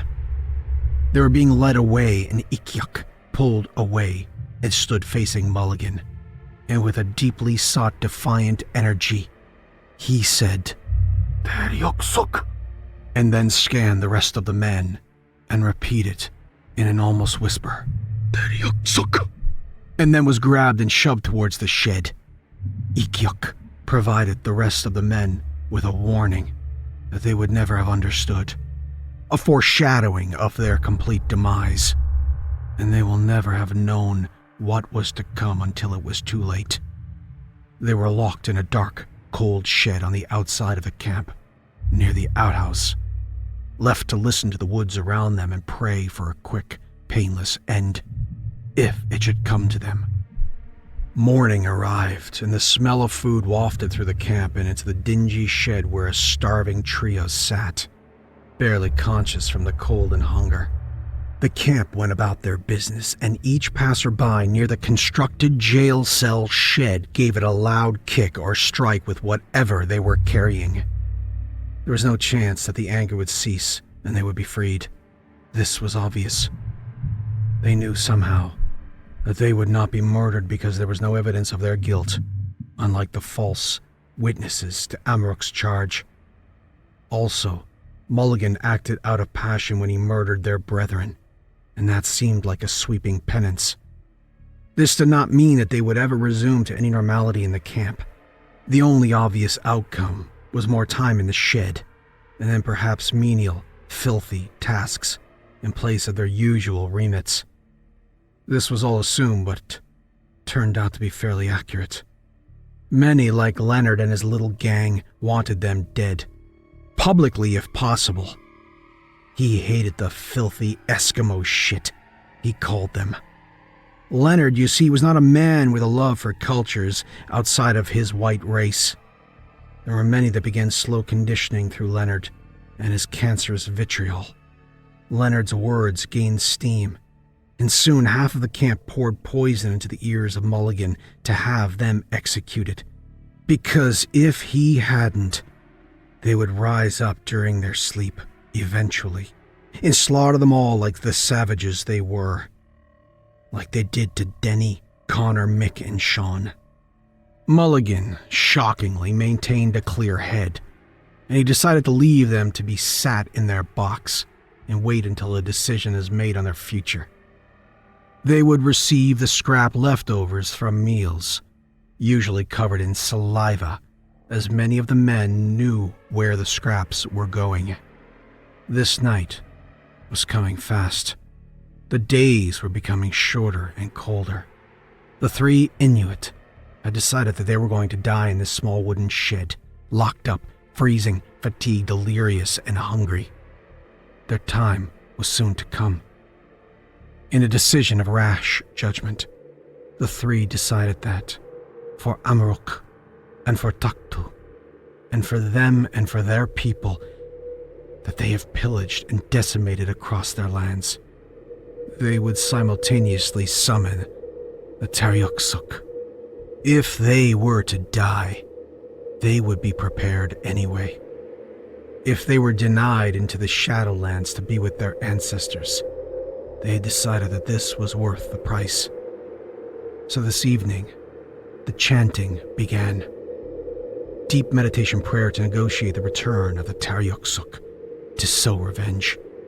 Bloody revenge on these wicked, vile loggers. They, cumulatively, prayed for the complete destruction of the white man. They chanted long into the evening, deep into the night. Constantly surrounding their concentration, howls and wails deep in the forest, the sound of trees breaking and collapsing. This time, it felt as if there were no small scout party of Tariaksuq, but they have unleashed the predatory ecstasy of the Tariaksuq, salivating for blood and death. These creatures of leathery skin, elongated antlers, jagged teeth-pointed claws, fur-lined backs, and towering height of nearly 8 feet, dashing at blurred speed, lusting for carnage, were now beckoned and would arrive from the Shadowlands most rapturously and with boundless malice. The Tariaksuq, as you know now, could cut a man to ribbons within a fragment of a second. There were stories, however, of a preference to take their time, if the situation was right, and ensure that it was agonizing, and that the victim left this world paralyzed with fear. Their presence was felt, and the feat that the three Inuit would normally possess throughout the entire evening was exchanged for a satisfying sense of impending vengeance. They were undoubtedly close now, arriving from the netherworld, and it was a matter of time, for the death would, hopefully, be swift and preferable to the hell they currently inhabited, or could ever hope to exist in. They had sacrificed themselves, they had no doubt. It was what was needed to secure the screams and terror from their enemies, murderers of their people, persecutors that would never stop. They closed their eyes and continued to chant. The sun was peaking above the horizon, and they collapsed from fatigue. At least 12 hours of meditative chanting, and it nearly killed them. They passed out from delirium, cold, hunger, and exhaustion. They dreamt of a bad wind floating through the trees, across the lakes, meadows, rocky outcrops, and ice flows, howling, and then taking shape with great majestic antlers and bodies of giant hairy beasts, red eyes and terrible. These dreams lasted until the three did not dream any longer, nor did they awake. The tremendous energy took its toll, and the three Inuit men left this world on their own terms, but not without a parting gift for the lecherous, petty men that brought them and murdered their kin and extracted their souls. Davy Carmichael, the oldest of the loggers at 58, had used his one day off to leave the camp for some fishing. There were notable rivers nearby that carried rainbow trout, a favorite of the men. He packed up his day's equipment, including a roughshod fishing rod left to him by a departed fellow logger, and his bait, and made the 10-kilometer hike to the camp's favorite stream. He expected a haul of 20 or more trout to bring back to the camp. Davy wanted no part of the treatment of the Aboriginal men. However, he felt that staying quiet was best. He was too old to engage in internal conflict, and although he felt the treatment was harsh, he walked away from the chaos when it happened those 2 evenings ago. Davy reached his prime fishing spot, set up on a grassy hill, and began casting out onto the deep stream. No better way to spend a day off. The day was cold, as Septembers often become in the Yukon. Also a great time for fishing. After a few hours and a dozen fish, Davy tucked into a beef sandwich he had brought from the leftovers the evening before, along with an apple, washed down with a pint of cold milk. He had set the rod down, washed the fish guts off his hands in the stream for handling his sandwich, and stared out across the stream and forest across from him in a daze. Davy noticed a movement in the water, a splash in his peripheral vision. He smiled, knowing the fish were still biting, and attempted to hurriedly finish up his sandwich so that he could get back into it again.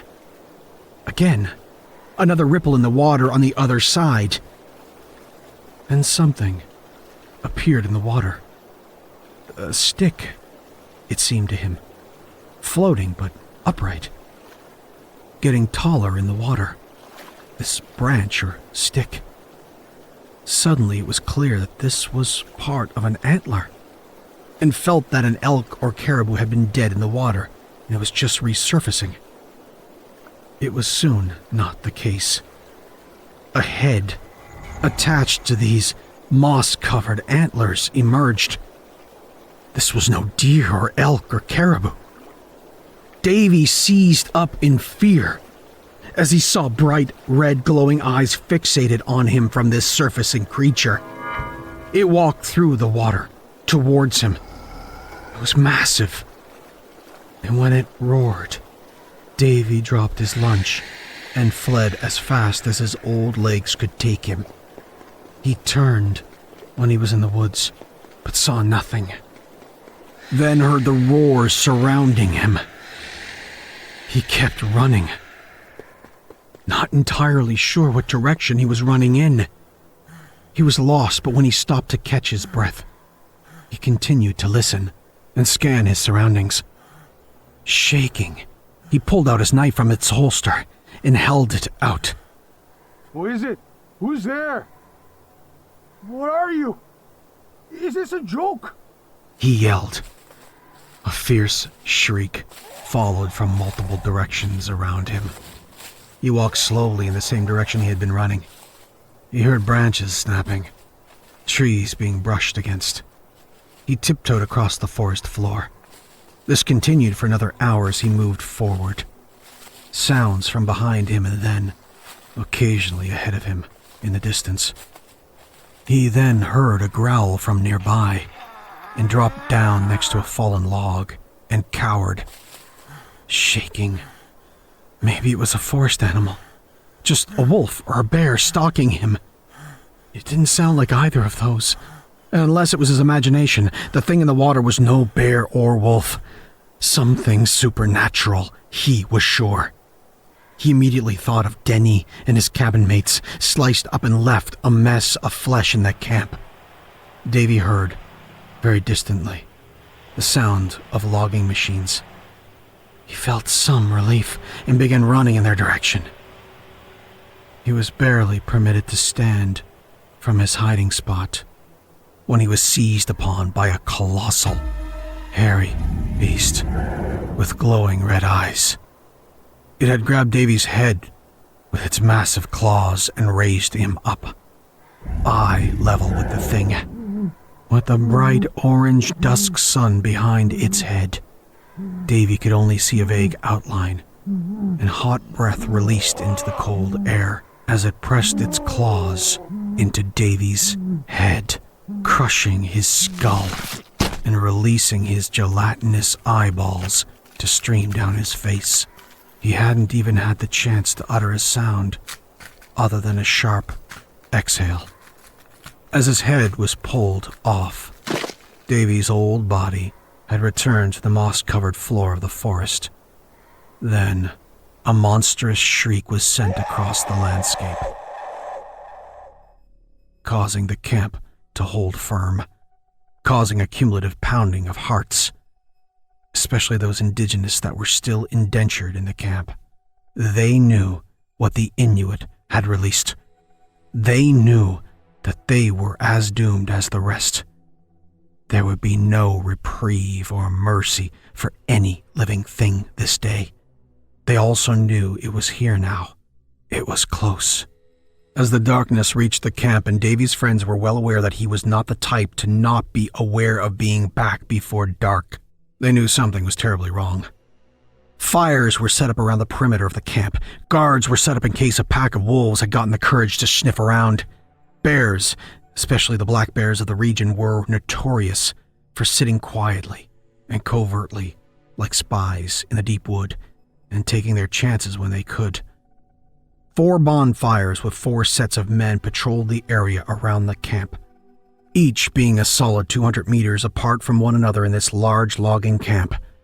They had rifles at the ready. James Mulligan sat in his cabin having a late dinner, the bear skin stolen from the deceased Amaruk around his shoulders, cursing its unfamiliar stink, yet relishing its warmth. The foreman, Mulligan, had given away the possessions of the Inuit to the captains of the camp where they could be used, skins and hand-carved items. The winds howled outside his cabin. Then, a low, deep, long panting to his left. He turned his head. He froze in terror when he saw the Tariaksuq stand high in his window. Piercing eyes burned into Mulligan with a loathing. Mulligan's breath caught in his chest as he yelled for help. He fumbled for the revolver on his desk sitting across the room. Before he could reach it, the beast smashed through the window, taking at the lower part of the wall and grabbed Mulligan, without any additional terrorizing scream from the creature. It opened its maw and clamped down over Mulligan's head, taking his neck and part of his chest off in one ravenous bite. Blood spread across the cabin. The animal swallowed and then raised its grotesque deer skull head, touching the ceiling of the cabin with its antlers and screeching for partial vengeance taken, and a warning that it and its fellow demons were now seeking out the remaining souls of the camp. Shots were fired from all sides of the camp. The unseen and quick Tariaksuq flew from shadow to shadow, ripping apart man after man until they left over a dozen bodies lying across the camp. Then, gone. The horses and dogs that didn't run were also destroyed. The men remained vigilant, and when they felt that the carnage had ended, they took care of their dead. One of the dead, Leonard Smallwood, was particularly savaged. His head had been ripped off and placed on a group of branches, while his body was flayed open, butterflied, and spread across the roof of his cabin, blood dripping down into and around the lodge. The camp was now shut down. There was no more work to be done. The company was now taken charge of by Ernie Bell from Vancouver. He had ordered all to pack whatever they had and be ready to march out and make their way to Whitehorse, which was a 2-day walk, and since their horses were now gone, they could carry very little and start out first thing in the morning. There were 26 men left. A few indigenous workers were made to carry the bulk of the supplies, and until morning, they were also made to keep watch while the rest slept. Sounds permeated the area around the camp all night. The sense was that these things were not gone. They were waiting. They were watching, stalking, and for some reason they didn't attack. Morning came. The moment that the sun was up, the dinner bell reserved for the mess hall dinner notice was used to wake the camp. They were ready, packed, and needed to walk. all of them, into the brush, through the trails, to make their way to Whitehorse. Through the thick trees, on a winding rocky path, the trip would be long and tiring. It was much colder this morning. They dressed as warmly as they could and in groups with rifles at the ready. They cautiously made their way along the trail, leaving behind the camp, the cabins, much of their belongings, valuable equipment and many dead bodies. What couldn't be left behind were the vivid memories of the terror that occurred and the terror that they sincerely wished was behind them for good. The sounds of nature, birds, deer, insects surrounded them, and this was a warmly received respite from the alternative. They stopped to set up their tents in a clearing near a riverbank upon the first sign of sunset. They made the remaining indigenous fetch fresh water and firewood. Once dark, they set up the fire and roasted deer meat, corn, and potatoes, and with sips of whiskey to warm them, they were unusually quiet. It seemed very wrong to laugh and shout, as the good spirits were now over, after what had hunted and attacked them just one night before. What was probably not finished with them yet. They stayed quiet, always listening, intently surveying the darkness. Men on guard around the camp, others patrolling close by. Ernie, the proxy leader, had convinced them that they were now safe and that it would only be a day or two and they would be safe back in Whitehorse, and they would get reinforcements from the army, if they believed them, and to come back to avenge their mates. Ernie knew that this would never happen, if they were to say anything. The massacre would be placed at their feet, and they didn't want to hang for these murders. Nobody would ever believe them. Night was cold, and all turned in, leaving just 2 men to keep watch outside, sitting on chairs with their rifles near the burning embers of their campfire. Colin MacArthur ended up sleeping in his chair, and the other, Gordon MacDonald, the camp handyman, was a bit more brazen and stupidly more courageous than the others and cared nothing for this guard duty, or for keeping anyone safe for that matter. A fat, disgusting man. He was a bully and a glutton, often taking food that was not his. He believed that it was the other natives that invaded the camp and killed his fellow loggers. He always blamed the Aboriginals for anything that went wrong at the camp. Gordon liked to fight. He was nicknamed Scrapper by his co-workers for his desire to pick fights with the smaller lads and beat up on the natives when he knew he had an audience. And if they wouldn't fight, he'd humiliate them with a light beating for a few chuckles from his sycophantic friends. He often focused on the Inuit, especially Amruk, who was fiercer and more protective of his Inuit clan. Gordon had a deep hatred in him for the local tribes. A regular drunk, he didn't hide this hatred. Gordon decided to go for a late-night bladder relief. With no regard for the sleeping few around him, he grumbled and cursed while trying to find his way out of the tent and past the glowing embers of the bonfire that gave him some light, assisting the moon with little illumination to find his way beyond the tents to the edge of the meadow, near the tree line, in case he needed more than emptying the water. He stumbled, half filled with whiskey, towards the blackness of the tree line, keeping the small camp in his sights. He urinated across his own leg. Fuck! Swore at himself, shook it and tucked himself back into his filthy dungarees. He then heard a woman's voice. I'm here. Beckoning him by name. He felt he must be still groggy and a bit drunk from sleep and was imagining it or a trick of the wind, but it persisted. Can you see me? It sounded beautiful and welcoming. It had been many months without a woman. The last time he was intimate with a woman, it was one-sided and immoral. I can see you. He smiled, zipped up and went peeking through the woods, urged on by the voice. He was in a dreamlike state. The woman's murmurs, the tones were heavenly, and he stumbled through the brush, half asleep, half drunk, tripping over roots and branches like an oaf. Find me. Stopping to lean on a tree and listen. He was grinding out his repulsive words, salivating down his chin with rivulets of chewing tobacco. Come here, little lady. Come to me. I'll give you what you want. He spattered in a rough, cheap, whiskey-worn voice. I'm here. He heard the feminine voice just behind the tree in front of him. He had no pure intentions towards this feminine voice.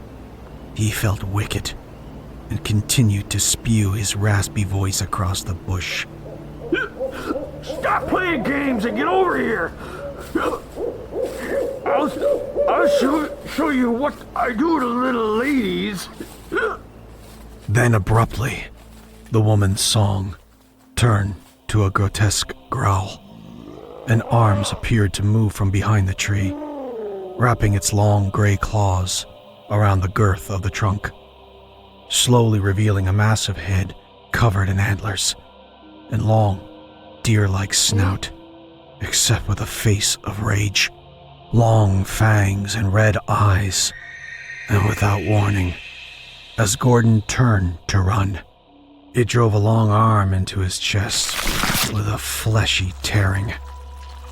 As it drew closer, and with his final breaths, he and it, the Tariaksuq, were inches away from each other's faces, and it panted a steamy breath out before it wrapped its claws around Gordon's neck, yanked him closer, and then the monster vacuumed out the essence from Gordon's near-dead body and dropped him silently to the forest floor as it walked over him, crushing his head with its foot as it proceeded to the camp.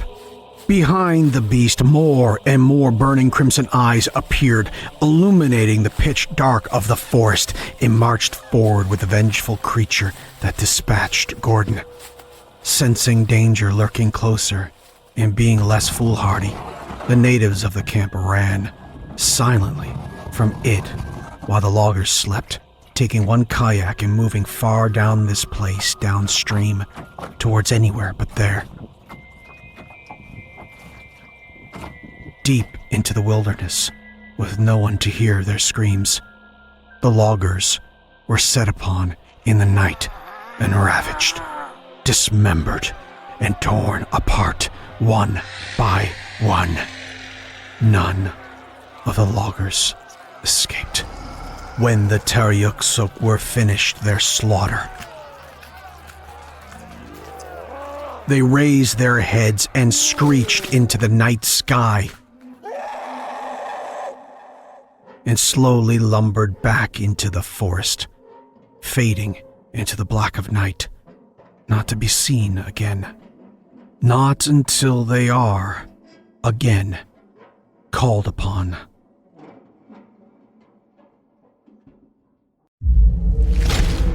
Chilling tales for dark nights.